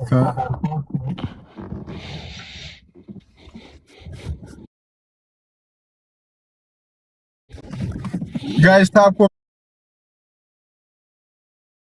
ፒን ሼር አድርጓ። እንወዳችኋለን ጋይስ። እሺ መታላ ይሰማል? የኔ ድምጽ ሙሌ፣ የኔ ድምጽ ይሰማል? እኔ አጠራጠር ያለ ጥያቄ ነው የምጠይቀው። አጠራጠር ያለ ጥያቄ ነው የምጠይቀው። ኦኬ መልካም ወይም ክፉ እንዳደረገ እያንዳንዱ በስጋው የተሰራውን ምድራት ይቀበል ዘንድ ሁላችን በክርስቶስ የፍርድ ወንበር ፊት እንገለጣለን ብለሃል። መልካም ያደረጉት ኦኬ ሽልማት ነው ካለ ክፉ ያደረጉ አማኞች ምንድን ነው የሚቀበሉት? እኮ እሱን ልነግርህ ነው። ምንድነው የሚለው በመጽሐፍ ቅዱስ ጠቅሼ ነው የምነግርህ ምን እንደሚሆን ማለት ነው። አንደኛ ቆሮንቶስ ምዕራፍ 3 ላይ ቅድም የነገርኩን ነገር እኔ እንደ ብልሃተኛ ናጽ መሰረትን ምዕራፍ 5 ላይ እያንዳንዱ እንዲያንጥ ልዛው ይጠንቀቅ። እኔ ቁጥር 5 ላይ ነው የጠየቅኩህ እንዴ? ቀጥታ መልስልኝ። እሺ ያን ቀጥታ ነው መልስልኝ። መልካም ያደረጉት ምንድነው የሚቀበሉት? እሺ መልካም ያደረጉት ምንድነው የሚቀበሉት? እኮ አክሊል አልከኝ አይደለ? መልካም ያደረጉት አክሊል አልከኝ። አልፈልግም ነው? አይ አይደለም፣ መልካም ያደረጉት አክሊል የሚቀበሉት አልከኝ አይደለ? መልካም ያደረጉት እኮ ጥቅስ ትፈልጋለህ? አትፈልግም? እንደ መጽሐፍ ቅዱስ መልስልኝ። መልካም ያደረጉት እንደ መጽሐፍ ቅዱስ መልስልኝ። መልካም ያደረጉት አክሊል የሚቀበሉት ብለህ ነበር። ቀደም አክሊል ነው ብለህ ነበር አላልከኝም? አክሊል ነው አላልከኝም? ልደት እኔ እኮ አንተ አንብበህ የፈለከውን ልታብራራ እኮ ነው ዝም ነው አይደለም። አይ እየጠየቁ ኮሚኒኬሽን እንዲሆን እንድትደግምልኝ የፈለኩት ቅድም አክሊል ነው የሚቀበሉ ብለህ ነበር አይደለ? ያልኩትን ሁለቱን እንድደግምልህ እድሉን ስጠኝና እኔ ላውራ። እኔ እኮ አንተ ላለማቆም ራሱ እየተሳቀቅ እኮ ዝም እያልኩ አንተ ራስ ጨርሰህ አየው 30 ሰከንድ ሰጠው። 30 ሰከንድ ቶሎ ቴክስት ለመፈለግ 30 እሺ 30 ሰከንድ ምን አለ? ግልጽ በሆነ መንገድ እግዚአብሔር እንደ ብልሃተኛ ናጽ መሰረትን መሰረትኩ እያንዳንዱ እንዴት እንዲያንጽ ይጠንቀቅ አለ። አሁን እዛው በከበረ ድንጋይ በወርቅ በብር የሰራ እሱ እና ሽልማቱን ይሸለማል። በአጌዳ በሳር በእንጨት የሰራ ደግሞ እሱ ስራው ይቃጠልበታል፣ ስራው ይጎዳበታል። እርሱ ግን ይድናል፣ በእሳት እንደሚድን ይሆናል አለ። ስለዚህ ያኛው ምን ይቀርበታል? ባጭሩ ክፉ ያደረገ ይድናል ነው ሙሌ። ክፉ ያደረገ ሰው ይድናል። ክፉ ያደረገ ሰው አዎ እዚህ ነፍስ የገደለም ይድናል ማለት ነው። ኦኬ ገላትያ ላይ ልምጣሽ። ክፉ ያደረገ ይድናል ብለሃል። እሺ ቀጥል። እሺ ስለዚህ በዚህ ንግግር መሰረት ሁሉም ይድናል። ክፉም ያደረገ መልካም ያደረገ ልዩነቱ አንዱ ይሸለማል፣ አንዱ አይሸለመ ነው። ሶ ክፉም ያደረገ ይድናል። ኦኬ ግልጽ በሆነ መንገድ ገነት ምንም እንከን የሌለባት ሁለተኛውን ጥያቄ ስለዚህ ነፍሰ ገዳዩ ይገባበታል። ነፍሰ ገዳይ እንዴ? ነፍሰ ገዳይ ያው አንድ ነገር ልንገርህ። እሺ ነፍሰ ገዳይ ይገባል የምትለውን ነገር ክርስቲያን ነፍስ ገድለው ምን አድርገው ከዛ ወደ ጌታ የመጡ ሰዎች ስብስብ ነው። ከመጡ በኋላ በቃ ወደ ሌላኛው ጥያቄ ልሂድ። ወደ ሌላኛው እሺ ከመጡ በኋላ ኦኬ ገላትያ ላይ እሺ ገላትያ ምዕራፍ 6 ቁጥር 8 ላይ በገዛ ስጋው የሚዘራ ከስጋ መበስበስን ያጭዳል ሲል ከስጋ ምንድነው የሚያጭደው? ምንድነው? ምን ማለት ነው? መበስበስን አለ። ስለዚህ ሞት ማለት ነው አይደል? በስጋ የሚዘራ ይሄ ለአማኞች የጠቀሰው አይደለም። ምን ልንገርህ አሁን ይሄ ክፍል ለአማኞች ነው ወይስ አይደለም? ለአማኞች ነው የተጻፈላቸው፣ ግን ወደ ህግ ዞር እያሉ ነው። ቆይ ለአማኞች የተጻፈው ለአማኞች ነው። ዋው ጥያቄ ልጠይቀው። ስለዚህ ቆይ ልጠይቀው። ኖ አልጠየቅኩም። በቃ አሁን ነው የምጠይቀው። ለአማኞች ነው አልከኝ አይደለ? አሁን ጥያቄ ከዚህ ለአማኞች ከሆነ አማኞች በገዛ ስጋቸው የሚዘሩ ከስጋ መበስበስን ያጭዳሉ ማለት ነው። ኦኬ ምን ማለት እንደሆነ ላስረዳ። አሁን ትልቁ ቁልፍ ላይ በመንፈስና ቆይ ልመልስልህ። ቀጥል። እሺ በስጋና በመንፈስ የሚለው ልዩነት አለ። አሁን በመንፈስና በስጋ ማለት ምናል በመንፈስ አይደለም የጠየኩት እኔ ገና በስጋ ጋር ቆይ ስማኝ። እዛው ያለው እኮ ነው የምልህ። ስማኝ አንዴ ፕሊስ። ስለ ስጋው ነገር እሺ እኮ ስለ ስጋ ላውራ ነው። እሺ ስለ ስጋም ላውራ ነው። አሁን ስለ ስጋ ብቻ አለ መጽሐፍ ቅዱስ፣ በመንፈስ በስጋ አለ። ስለዚህ በስጋ ሲባል ምን ማለት ነው? ከህግ በታች መሆንን ማለት ነው። በመንፈስ ማለት በእግዚአብሔር ጸጋ መመራትን ነው። ሲጀመር ቆይ አንዴ በስጋ ማለት በህግን መሆንን ነው የሚያሳየው። እሱ ከፈለክ አውጥቼ ክፍሉን በገዛ ስጋው ነው የሚለው። በስጋ ሳይሆን በገዛ ስጋው የሚዘራ ከስጋ መበስበስን ያጭዳል። በመንፈስ ግን የሚዘራው ከመንፈስ የዘላለም ሕይወትን ያጭዳል። በመንፈስ የሚዘሩ የዘላለም ሕይወትን ያጭዳሉ፣ በስጋ የሚዘሩ መበስበስን ያጭዳሉ እያለን ሁለቱም ለአማኞች ነው የሚናገረው አይደለም እኮ። ነገርኩህ እኮ ወደ ልዩ ወንጌል ዞር አላችሁ ያላቸው እኮ አማኞች እኮ ናቸው። ምንድን ነው የምትለው? አሁን ዙራችኋል። ከህግ በታች ከሆናችሁ ከጸጋ ትጎድላላችሁ፣ ከክርስቶስ ትለያላችሁ። በህግ በዚህ ክፍል መሰረት በዚህ መሰረት ወደዛ አለ። ኦኬ እዛው ክፍል ላይ ማለት ነው። እዛው ክፍል ላይ ባንዝል ይላል። ባንዝል ሲል ጳውሎስ ራሱን ጨምሮ ነው አይደለም? ባንዝል ሲል ኦኬ ይሄ አክቹሊ ራሱን አካቷል አላካተተም? ቆይ ልነግርህ ነው። ስማኛ አሁን አማኞችን በተመለከተ በአንደኛ መደብ የኔ ጥያቄ እሱ አይደለም። ባንዝል ሲል ጳውሎስ ራሱን አካቷል አላካተተም እኮ ክርስቲያኖችን። ቆይ አንዴ ለምሳሌ ጳውሎስ ራሱን አካቷል አላካተተም? ባንዝል ሲል እዚህ ጋር ባንዝልም ሲል ራሱን አላካተተም አካቷል? እሱ ሲጀመር መልእክቱ ለሱ አይደለም። መልእክቱ ለነሱ ነው እየነገራቸው ያለ ምን እንደካልተተም ወይ ባንዝል በጊዜው እናጭዳለን ሲል ራሱን አካቶ ነው የጻፈው አይደለም። ኦኬ እንድመልስልህ ቀጥታ እንድመልስልህ ድል ካልሰጠኸኝ ራስህ እንዲያኑ እንዲህ ነው ብለህ ፖለቲካ ሰርተህ ተለፍ። በቃ እንድመልስልህ ትፈልግ አንተ ወደ ሌላኛው ክፍል በቃ ሌላ ጥያቄ ልጠይቅሽ። ወደ ሌላው ጥያቄ ልሂድ። ኤፌሶን ምዕራፍ 2 ቁጥር 8 ላይ በስራ ስለመዳን አይደለም ማለት የሚያወራው? አዎ በስራ መዳን አይደለም። በጣም ጥሩ። እሺ እኛ ኦርቶዶክስ ቤተክርስቲያን በስራ የእግዚአብሔር ልጅ ይገኛል ብለን ያስተማርንበትን አንድ እስኪ ማስረጃ ሰጠን እስኪ። በስራ የእግዚአብሔር ልጆች እንሆናለን ያልንበት የእግዚአብሔር ልጆች ወይ መጽሐፍ የቤተክርስቲያኒቷ መጽሐፍ ሊሆን ይችላል። ኤኒቲንግ ደቂቃ እዚህ ጋር አቆማለሁ። ደቂቃውን አምጣና ሳይ እየጠበኩ ነው። ኦርቶዶክስ ተዋሕዶ ቤተክርስቲያን በስራ የእግዚአብሔር ልጅ ይኮናል ያለችበትን ሌላ ነገር ከልታሰይ ይችላል። መዳን የዘላለም ሕይወት ማግኘት ከእግዚአብሔር ልጅነት የእግዚአብሔር ልጅ መሆንን በስራ ነው የምናገኘው ብለን ያስተማርነው ትምህርት አለ። even this is called exact word fallacy ማለት ነው። አሁን የዘላለም ሕይወት ወደ ሌላኛው ጥያቄ የተለየ ነው ወይ ነው? ወደ ሌላኛው ጥያቄ የዘላለም ሕይወት ከእግዚአብሔር ልጅ የተለየ ሆነ ነው ሌላ ጉዳይ ይልግባ። ወደ ሌላኛው ጥያቄ ምክንያቱም እኛ በቀጥታ የእግዚአብሔር ልጅ ለመሆን ስራ ያስፈልጋል አላለም። ቴንክ ዩ። የያዕቆብ መልእክት ላይ ነው የምንሄደው። የያዕቆብ መልእክት የተለየ ነው። የእግዚአብሔር ከመዳን ከዘላለም ሕይወት የተለየ ነው። ወደ ሙሌ ለምን ነው የምትረብሸው? ጥሩ ተወያይተህ ነው መረበሽ ነው። ያዕቆብ መልእክት ወስዳ አንተ እኮ 10 ደቂቃ እሱ ፈልገህ እኮ ነው ጨምሬልህ እኮ ነው ፈቅጄ ጨምሬልህ ነው። ያዕቆብ መልእክት ምዕራፍ 2 ያዕቆብ መልእክት ቀጥል። እኔ አሁን ለምክንያት በማይመች ሁኔታ ነው በፈለከው መንገድ ጥያቄ እንድጠይቅ ስትለኝ ቤት አደርጋለሁ። ከስራ የተለየ እምነት የሞተ ነው አይደለም? የሞተ ነው። አክቹሊ ግልጽ ነው እኮ። ስለዚህ እምነቱ እንዳይሞት ስራ ያስፈልጋል አያስፈልግም? እምነቱ እንዳይሞት ስራ ያስፈልጋል የሚል ነገር የለም። እምነቱ ያው ከሆነ ስራ መኖር አለበት። እምነቱ እንዳይሞት ስራ ያስፈልጋል አያስፈልግም? እምነቱ እንዳይሞት ስራ ያስፈልጋል አያስፈልግም? እምነት እንዳይሞት ስራ ያስፈልጋል አያስፈልግም? ይኸው ደግሜ ልንገር አያስፈልግም። ስለዚህ እምነት ሲጀመር ያው የሆነ አይሞትም። አልጨረስኩኝም። ስለዚህ እምነት እንዳይሞት ስራ ካላስፈለገ እዚህ ክፍል ላይ ደግሞ እምነት ያለ ስራ የሞተ ነው። ስለዚህ የአንተ እምነት የሞተ ነው ማለት ነው ስራ ስለሌለው። አይ አላል ማን ያለ ማን አለ? ያዕቆብ አንተን እምነት የሞተ ነው ያለ የኔ ማያው ስለሆነ አያስፈልግም አልካ አንተ አያስፈልግም ማለት ያዕቆብ ያስፈልጋል አለ። ያዕቆብ እምነት ያለ ስራ የሞተ ነው አለ። አምጣና እምነት እንዳይሞት ስራ ያስፈልጋል ያለበትን አምጣና ሳይ አንተ ራስህ አንተ እኮ ነው መሰከርከው እኮ አንተ ነው መሰከርከው። ምን አልኩኝ? ስራ የሌለው እምነት የሞተ ነው አይደለም አልኩኝ። ከስራ የተለየ እምነት የሞተ ነው አይደለም? ከስራ የተለየ እምነት የሞተ ነው አይደለም እኮ። ምን እያልኩ እንደሆነ ላሳይህ። አይ መጀመሪያ ቃል በቃል መልስልኝ። ከስራ የተለየ እምነት እሱ እኮ መጽሐፉ እኮ አለ እኮ ከስራ እያልኩ እንደሆነ ላሳይህ። አይ ኖ አንዴ አዳምጠኛ። አረ በስመ አብ ደረበህ ማታወራ። ከስራ የተለየ እምነት የሞተ ነው ወይንስ አይደለም? ነገርኩህ እኮ ነው እኮ አልኩህ። ጳውሎስ በጣም ጥሩ። የሞተ ከሆነ አንድ አማኝ እምነቱ እንዳይሞት ስራ ያስፈልጋል አያስፈልግም አላለም። እሱ ዳስ ዩር ኢንተርፕሪቴሽን ባይ ዘ ወይ የኔ ጥያቄ እኮ ነው። ያስፈልጋል አያስፈልግም ነው እሱ ነው ያስፈልጋል አይደለም። ስለዚህ ከስራ የተለየ እምነት የሞተ ነው ማለት ምን ማለት ነው? እምነት ሲጀመር አይሞትም አልኩህ። ከስራ እንዳይሞት የሚያደርገው ስራው ነው አይደለም? ምን እኮ ልነግርህ ነው አይደለም? ጳውሎስ ስላልሞተ ነው ስራ ያዕቆብ እያለ ያለው ግን እሱን ነው አላለም። አሳየኝ አላለም። ኦኬ በጣም ቆንጆ በጣም ቆንጆ። ስለዚህ ግልጽ በሆነ መንገድ እኔ ያዕቆብ እየተናገረ ያለው እምነትህ ያው ከሆነ አሳየኝ ነው ያለው። እሱም ሊወቀው አለኝ አሳየኝ። ጥቅሱን እያነበብኩ ከሰደነጋኔ እሺ ላውጣና ላምጥልህ። ልክ እኔ ቅድም ባደረኩት ማለት ነው። በጣም ጥሩ በጣም ጥሩ። እሱ በጣም ያስማማናል። ስልኩን ላንሳና ላብራራልህ ማለት ነው። ከፈለክ እኔም ላነብልህ እችላለሁ ነው ወይ? አነባዋለሁ፣ ችግር የለም። ስልኩ ስላለ መጽሐፍ ስላለ እኔ አነባዋለሁ። እያነበብኩ አብራራላለሁ።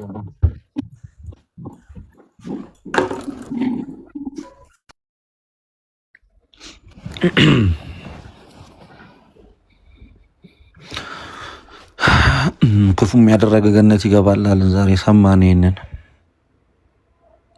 አይ ፖለቲካ መስራት ጀመርክ። አንደኛ የሲሳይም ችግር ነው። እኔ ወጥቼ ቅድም አንተን እያስወራ ነበር። አንተ ወጥተህ አላወራውም። ፖለቲካ ስራ ምን እንዳልኩ አብራራለሁ። እኔ ቀጥል።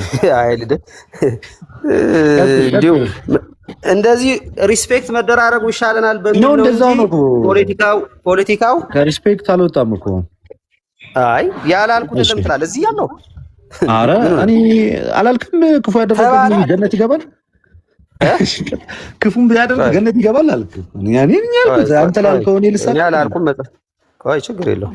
ሪካርዱን ያሰማው በየትኛው ስራ ገነት እንደምትገባ እናያለንና እሱንም እግዚአብሔር ያውቃል። አንተም በምን ሁኔታ የኔን ነው እግዚአብሔር ያውቃል። ወደዛው ነው እግዚአብሔር ያውቃል ነው እናንተ ድነት እኮ እና ታዲያ ሁሉን አዋቂ ወደ ሆነው እግዚአብሔር ነው የምንመሰክረው። እና ለአንተ እኛ በእግዚአብሔር እውቀት ላይ እግዚአብሔር ብቻ ወደ ትምህርት እንደምትሄዱ አታውቁም። እግዚአብሔር ግን ያውቃል። ወደ ትምህርት እግዚአብሔር ያውቃል ብለህ እንደምንሄድ አናውቅም። አይ ጴንጤ ይልሽ እኮ አልክ እኮ አሁን እግዚአብሔር ወደ ትምህርቱ እግዚአብሔርን እያልኩ ወዴት እንደምሄድ አላውቅም። ታውቃለህ አንተ የት እንደምትሄድ? ወደ ጥቅሱ ግባ። ወደ ጥቅሱ እኔ አውቃለሁ ካልከኝ ዛሬ ነው የምትወገዘው። ወደ እግዚአብሔር መንግስት፣ ወደ ክርስቶስ ኢየሱስ መንግስት ነው የምገባው። ቀጥል ወደ ትምህርት በስራ እሺ፣ ጥሩ ለውጥ ነው። እሺ ወደ ትምህርት አባባ። እሺ ልደትዬ ላውራ ይኸው የላነብ እኮ ነው። እኔ ላነብ ስል ወደ ትምህርቱ ትለኛለህ። ምን ይላል መሰለህ? ከቁጥር ስንት ነው የምታነበው? ኦኬ ምን ይላል መሰለህ? ከቁጥር 16 ጀምሮ ከእናንተ አንዱ ነው። ከቁጥር 17 ማለት ስራ የሌለው እንደዛም ስራ የሌለው እምነት ቢኖር በራሱ የሞተ ነው ከሚለው ሊጀምር ምን አለ?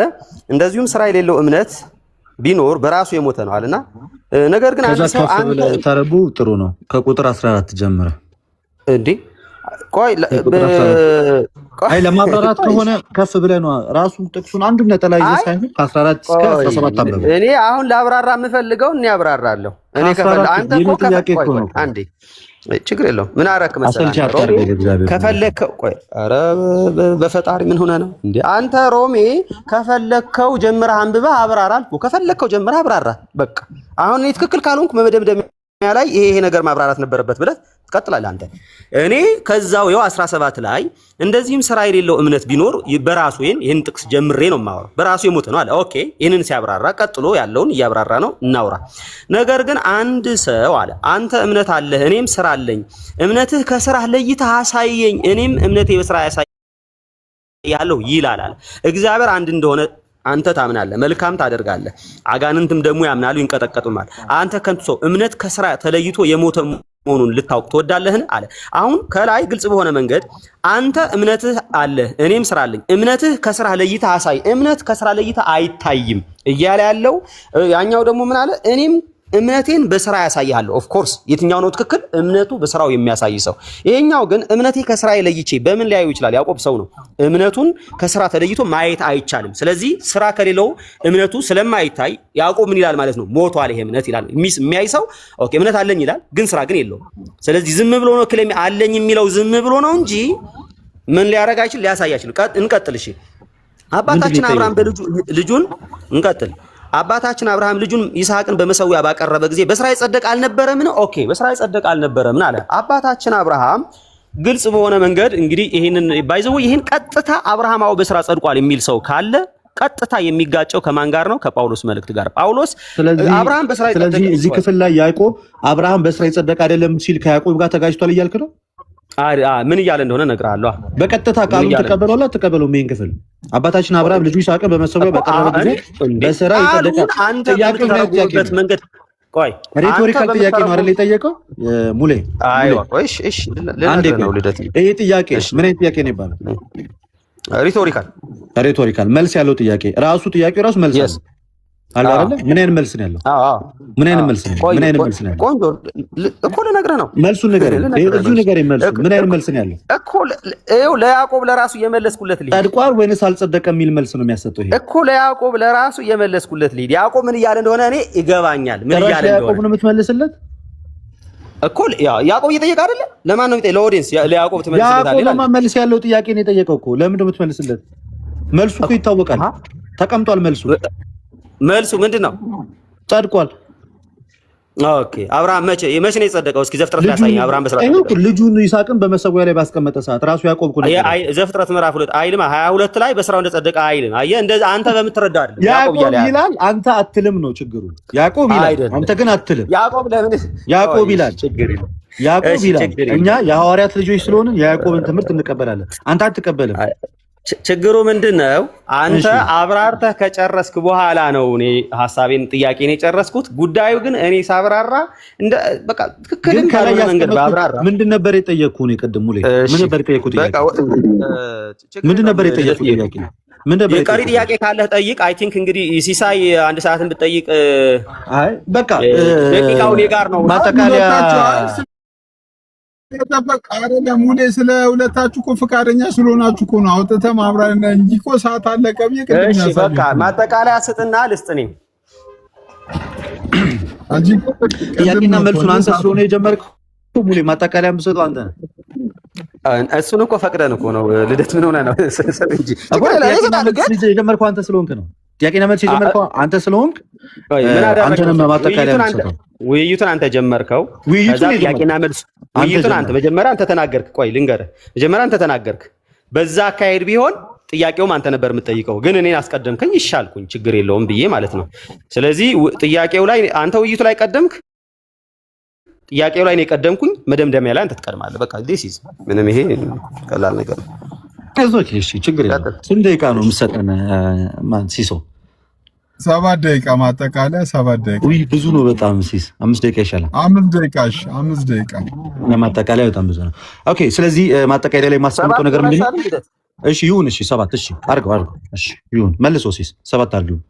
ስለዚህ ቅድም እንግዲህ ድነናል እየዳንን ነው እንድናለን ስንል የመጽሐፍ ቅዱስ ትምህርት እንደሌለን ተደርጎ በጣም በተደጋጋሚ ሲቀመጥ ተመልክተናል። ድነናል ስንል አልኩ ኤፌሶን ምዕራፍ 2 ከቁጥር 8፣ ቲቶ ምዕራፍ 3 ከቁጥር 5 ላይ ለአዲስ ልደት በሚሆን መታጠብ በመንፈስ ቅዱስ አዳነን እንጂ ከኛ በሆነ ስራ አይደለም። ለአዲስ ልደት በሚሆን መታጠብ በመንፈስ ቅዱስ መታደስ አዳነን ስንል ድነናል ስንል ያለ ስራችን አምነን ተጠምቀን የጌታን ቅዱስ ሥጋና ክቡር ደም ተቀብለን በመንፈስ ቅዱስ ታትመን ድነናል እያለ ነው። ይሄው ድነናል ስንል ትምህርታችን ይሄው ነው። እየዳንን ነው ስንል የቱ ጋር ነው የመጽሐፍ ቅዱስ ትምህርታችን ያለው? እየዳንን ነው ማለት ሂደታዊ ነው። የክርስቶስ ኢየሱስን ህይወት እየኖርን ነው። እሱን ከየት አምጥታችሁን ያስቀመጣችሁት ምትለን ከሆነ ኤፌሶን ምዕራፍ 2 ከቁጥር 10 ላይ እኛ ፍጥረቱንና እግዚአብሔር አስቀድሞ ያዘጋጀው መልካሙን ስራ ለማድረግ በክርስቶስ ኢየሱስ ተፈጠርን። በክርስቶስ ኢየሱስ ተፈጠርን። ስለዚህ ይሄ መልካሙን ስራ ለማድረግ በጌታ ተፈጠርን ማለት እየዳንን ነው ስንል መልካሙን ስራ እየሰራን ነው። ቆላሲያስ ላይ ደግሞ ድጋሚ ላስቀምጥልህ እየዳንን ነው ስንል ምን ማለታችን እንደሆነ ቆላሲያስ ምዕራፍ 1 ቁጥር 10 ላይ እንደዚህ ይላል፣ በበጎ ስራ ሁሉ ፍሬ እያፈራችሁ በእግዚአብሔር ዕውቀት እያደጋችሁ። ድነናል ማለት ይሄው ፍሬ እያፈሩ በእግዚአብሔር ዕውቀት ማደግ ማለት ነው። ይሄ በእግዚአብሔር ዕውቀት ማደግ ደቂቃውን ለሙሌን ያረከው ኦኬሽ። በእግዚአብሔር ዕውቀት ማደግ ማለት ይሄ ነው። መልካም ፍሬ እያፈራ ይሄ ድነናል ስንል ነው። ሌላ እየዳንን ነው ስንል ነው። እንደገና ሌላ ቦታ ላይ ይሄንን ትምህርት የሚደግፍ መጽሐፍ ቅዱስ ማስረጃ አላችሁ ወይ? እየዳንን ነው ስትሉ ማለት ነው። አለን በሚገባ። የቱ ጋር ያላችሁ ከተባልን ተመልሰን ፊልጵስዩስ ምዕራፍ 2 ከቁጥር 12 እና አስቀድሜ እንደነገርኳችሁ በፍርሃትና በመንቀጥቀጥ ሆናችሁ የየራሳችሁን መዳን ፈጽሙ። መዳናችሁን ምን በሉ? መዳናችሁን ፈጽሙ ተብሎ ተቀምጧል። ስለዚህ እየዳንን ነው ስንል መዳናችንን እየፈጸምን ነው እያልን ነው። ለምን? ፍሬ ማፍራት ስላለብን፣ ክርስቶስ ኢየሱስን መስለን መኖር ስላለብን። የተጠራ ነው ክፉ ማደረገ በጎ ዝም ብለህ ገነት ትገባለህ በሚል ትምህርት ሳይሆን ክርስቶስን እንድንመስል ክርስቶስን መስለን እንድናደግ።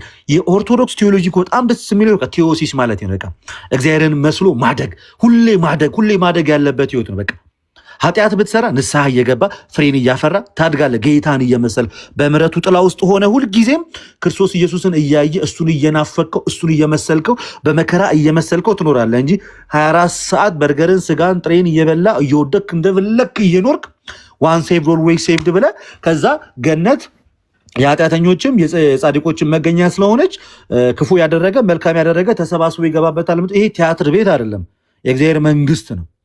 የእግዚአብሔር መንግስት ነው። ስለዚህ እግዚአብሔር መንግስት ደግሞ የምትገባው ምን ብለህ ነው? ራሳቸው ልብሳቸውን ያጠቡት እነዛ ብፁዓን ናቸው። የመጨረሻውን እራት ከማን ጋር? ከጌታ ጋር የሚካፈሉት ልብሳቸውን ያጠቡት ብፁዓን ናቸው። ስለዚህ ልብስህን ሳታጥብ በቆሻሻ ልብስ ሰርግ ቤት ብትመጣ ማንም እንደማያስገባ ሁሉ ንስሐ የሌለው ህይወት ፍሬ ሳታፈራ ብትመጣ ወደ ውጭ ትጣላለህ እንጂ ተግበስብሰህ የምትገባበት ምናል ኃጢአተኛውም ጻድቁ የሚገባበት እሱ ምናልባት ትምህርት ቤት ሊሆን ይችላል እንጂ የእግዚአብሔር መንግስት ሊሆን አይችልም። የእግዚአብሔር መንግስት ስል ማለት ነው የዘላለም ሕይወት የምናገኝ አግኝተን የምንገባባትን ክርስቶስ ሲመጣ የሚሰጠንን ግን በሕይወት እስካለ ድረስ ቆሻሻ ሆነ ወደ ቤተክርስቲያን ብትመጣ ቤተክርስቲያን ደግሞ ታነጻለች ማለት ነው። በክርስቶስ ኢየሱስ ቅዱስ ሥጋና ክቡር ደም። ኦኬ። ስለዚህ እየዳንን ነው ስንል ክርስቶስን በመምሰል ሕይወት እያደግን ነው እያለን ነው። ሌላኛው ሰው እንድናለን ስንል ግን ምን እያልን ነው? ማቴዎስ እንግዲህ ግልጽ አድርጎ ያስቀምጥልናል። ደቂቃ ስላለኝ ልናገር። ማቴዎስ ምዕራፍ 24 ቁጥር 13 ላይ ደግሞ እንደዚህ ይላል፣ እስከ መጨረሻ የሚጸና እርሱ ግን ይድናል። ይሄ አየህ፣ ወደፊት በሆነ መንገድ ተደርጎ ነው የተቀመጠው። እስከ መጨረሻ ይጸና ምን ይላል? እርሱ ይድናል። ይህን ተስፋችንን ደግሞ የሰጠን ማን ነው ስንል ጌታ ኢየሱስ ክርስቶስ በዮሐንስ ወንጌል ምዕራፍ 14 ላይ እንደዚህ ብሎ ይናገራል። ልባችሁ አይታወክ ክርስቲያኖች፣ ዝም ብላችሁ መዳናችሁን ብቻ ፈጽሙ፣ በእግዚአብሔር እመኑ፣ በእኔም ደግሞ እመኑ። በአባቴ ቤት ብዙ መኖሪያ አለ። እንግዲያስ ባይሆን ባልኋችሁ ነበር፣ ስፍራ አዘጋጅላችሁ ዘንድ እሄዳለሁና ከዛስ ሄጄም ስፍራ አዘጋጅላችኋለሁ። እኔ ባለሁበት እናንተ ደግሞ እንድትሆኑ ሁለተኛ እመጣለሁ፣ ወደ እኔም እወስዳችኋለሁ። ወደሚሄድበትም ታውቃላችሁ፣ መንገዱንም ታውቃላችሁ። እኛ ወደምንሄድበት እናውቃለን። አም ሶሪ ጋይስ፣ ዝም ብላችሁ ባቷሹ ጥሩ ነው። የምንሄደው ወደ ጌታ፣ ያገኘነው ጌታን፣ ጌታም የሚወስድን ወደ አባቱ፣ የምንኖረውም ለዘላለም ከጌታ ጋር። ይህንን ሊመሰክር የሚችል ኦርቶዶክስ ነው በቃ በሚገባ። አሁን ሌሎቹን ብንጠይቃቸው ወዴት ነው የምትሄዱት ስንል አይ ለተመረጡት ብቻ ወደ ሞተው ጌታ፣ አይ ለዓለም ሁሉ ብቻ ወደ ሞተው ጌታ። ከማርያም ስጋ ያልነሳው ጋር ነው የምትሄዱት፣ ከማርያም ስጋ የነሳው ጋር ነው የምትሄዱት። ለዓለም ሁሉ ወደ ሞተው ነው የምትሄዱት፣ ለዓለም ሁሉ ወዳልሞተው ነው የምትሄዱት። ወዴትኛው እንደምትሄዱ እናንተ አታውቅም። እኛ ግን ከዘላለሙ ከአብ የተወለደ በስጋ ከድንግል ማርያም የተወለደ አንድ ባህሪ አንድ አካል ወደ ሆነው ወደ ክርስቶስ ኢየሱስ እንሄዳለን። ምክንያቱም ጌታ ምን እንዳለ ጋይዘ እኔ መንገድም እውነትም እኔ ነኝ እንዳለ። ስለዚህ ኢየሱስ እኔ መንገድም እውነትም ሕይወትም ነኝ፣ በእኔ በቀር ወደ አብ የሚመጣ የለም። ስለዚህ ሕይወት የሚሆነውን ክርስቶስ ኢየሱስን ይዘናል። የምንሄደው ወደ እግዚአብሔር ነው። ወደ እግዚአብሔር ስንሄድ ግን ራቁታችንን አለ የምንሄደው፣ ፍሬን አፍርተን ነው የምንሄደው። በመንፈስ ቅዱስ አጋዥነትና ረዳትነት። ስለዚህ እንድናለን ስንል ጌታ በኋላ ይመጣል ማለት ነው። እኛም ወደ እርሱ እንሰበሰባለን። ልክ ሐዋርያው ቅዱስ ጳውሎስ እንደተናገረው ማለት ነው። እንግዲህ ታውቃላችኋል። ሐዋርያው ቅዱስ ጳውሎስ በአንደኛ ተሰሎንቄ ምዕራፍ 4 ላይ ምን ብሎ እንደተናገረ እንዲህ አለ፣ ጌታ ራሱ በትእዛዝ በመላእክት አለቃ ድምፅ በእግዚአብሔር መለከት ከሰማይ ይወርዳልና በክርስቶስ የሞቱት አስቀድሞ ይነሳሉ። እኛ በክርስቶስ ስለሞቱን አስቀድመን እንነሳለን። ከዚያም በኋላ እኛ ሕያዋን ሆነን የምንቀረው ጌታን በአየር ለመቀበል ከእርሱ ጋር በደመና እንጠቃለን።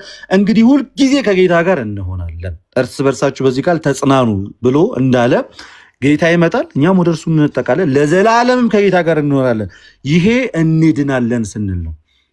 ክርስቶስ ዳግመኛ ይመጣል፣ እርሱም ለእያንዳንዱ ማለት ነው እንደ ስራው መጠን ምን ይለዋል? ያስረክበዋል። እያንዳንዱ በክርስቶስ የፍርድ ወንበር ፊት ምን ይላል?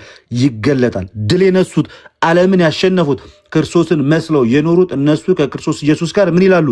ለዘላለም ከእርሱ ጋር ምን ይላሉ? ይኖራሉ። ልክ እነሆ በቶሎ እመጣለው እንዳለ ዮሐንስ ራእይ ምዕራፍ 22 ቁጥር 7 ላይ ምን ብሎ የተናገረ? እነሆ በቶሎ እመጣለው፣ የዚህን መጽሐፍ ትንቢት ቃል የሚጠብቅ ብፁዕ ነው አለ ብሎ እንደተናገረ ክርስቶስ ኢየሱስ እነሆ በቶሎ ይመጣል። ስለዚህ አመፀኛውም ወደፊት ያምፅ አለ፣ እርኩሱም ወደፊት ይርከስ፣ ጻድቁም ወደፊት ይጸድቅ፣ ጽድቅን ያደርግ፣ ቅዱስም ወደፊት ይቀደስ። እነሆ በቶሎ እመጣለሁ፣ ለእያንዳንዱ እንደ ሥራው መጠን እከፍሎ ዘንድ ዋጋዬ ከኔ ጋር አለ። አልፋና ኦሜጋ፣ ፊተኛውና ኋለኛው፣ መጀመሪያውም መጨረሻውም እኔ ነኝ።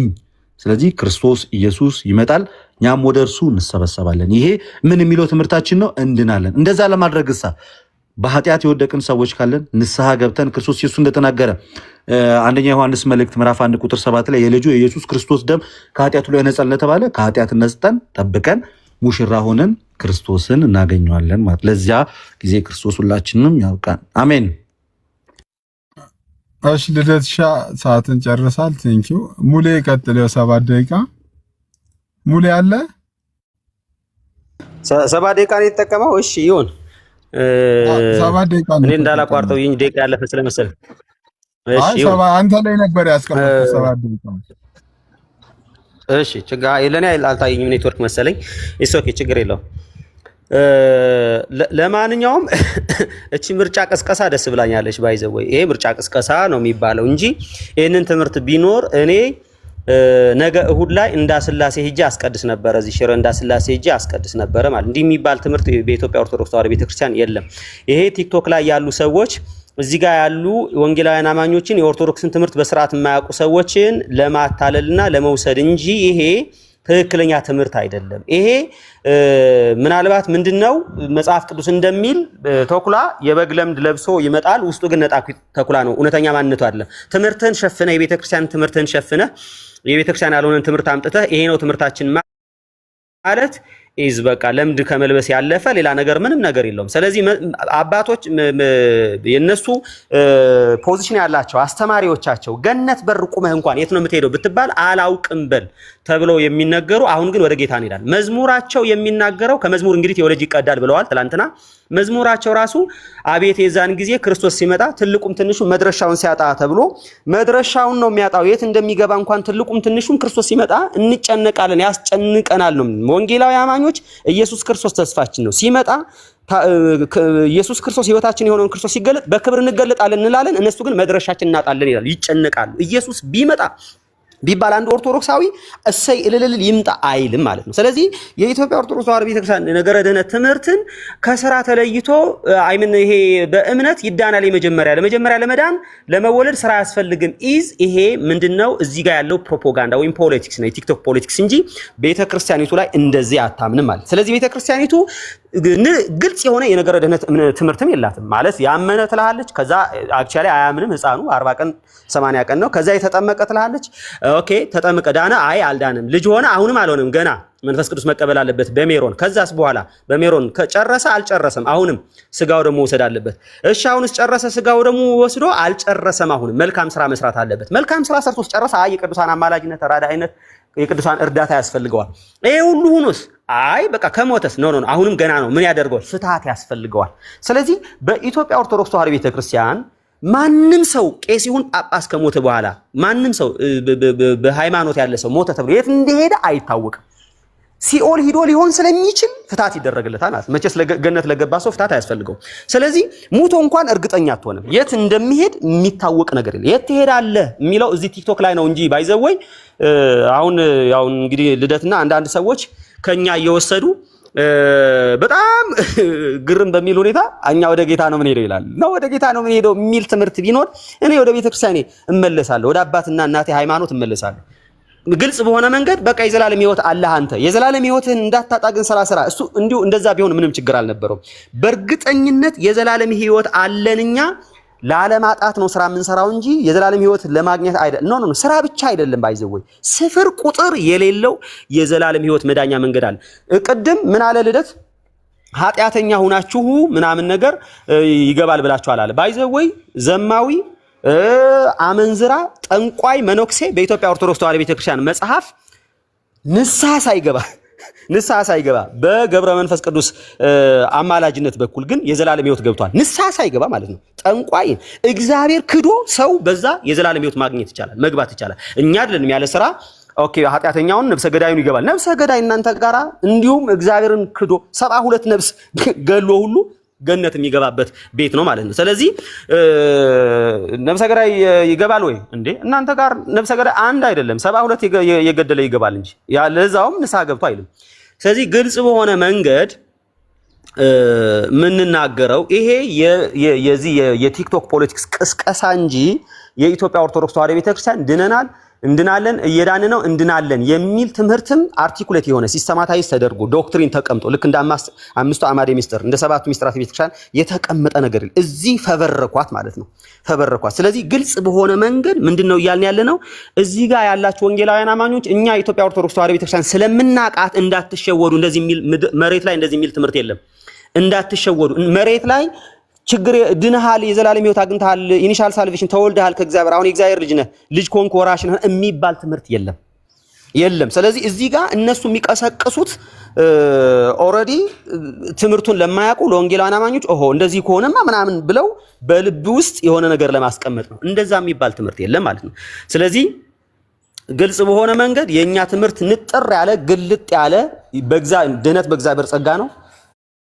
ያ የእግዚአብሔር ጸጋ ድህነት በክርስቶስ ኢየሱስ በማመን በእምነት በኩል እንቀበለዋለን። እፎ ያረፍን በቃ አለቀ። ስለዚህ የዘላለም ህይወት አለን። አዎ ታዲያ መልካም ስራ ደግሞ የምንሰራው በጸጋው ነው። ያዳነን ጸጋ ያሰራናል። ሰው በጸጋ ይድናል፣ እውነት ነው፣ ምንም ጥያቄ የለውም።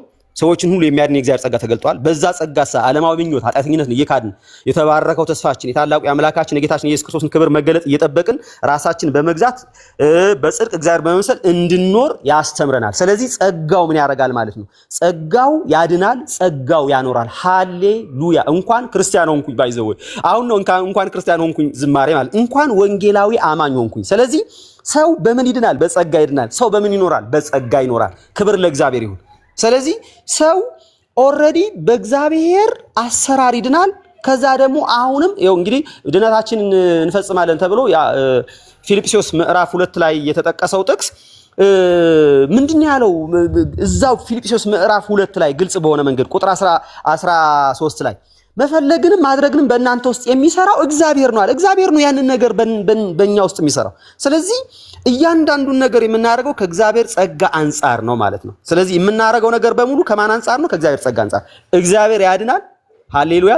በጸጋው በኩል ያድናል። በጸጋው ደግሞ በቅድስና እንድንኖር ያደርጋል ማለት። ስለዚህ እግዚአብሔር ጽድቅ ሰጥቶናል። የተቀበልነው ጽድቅ ደግሞ እኛ እንኖረዋለን። እግዚአብሔር ቀድሶናል። ያ የተቀበልነውን ቅድስና ደግሞ እንኖረዋለን። ስለዚህ እኛ እንዲህ እናምናለን።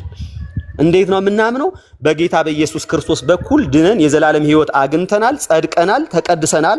ምንም ጥያቄ የለውም። ለመቀደስ ምንም አናረግም። ግን ቅዱሳን ስለሆን ለቅዱሳን እንደማይገባ ኑሮ መኖር አንኖርም አለ። ለቅዱሳን እንደሚገባ እንኖራለን። ለቅዱሳን እንደሚገባ እግዚአብሔርን እንደሚያከብር ኃጢአት አታድርጉ የሚል መጽሐፍ ቅዱሳዊ ትምህርት ነው።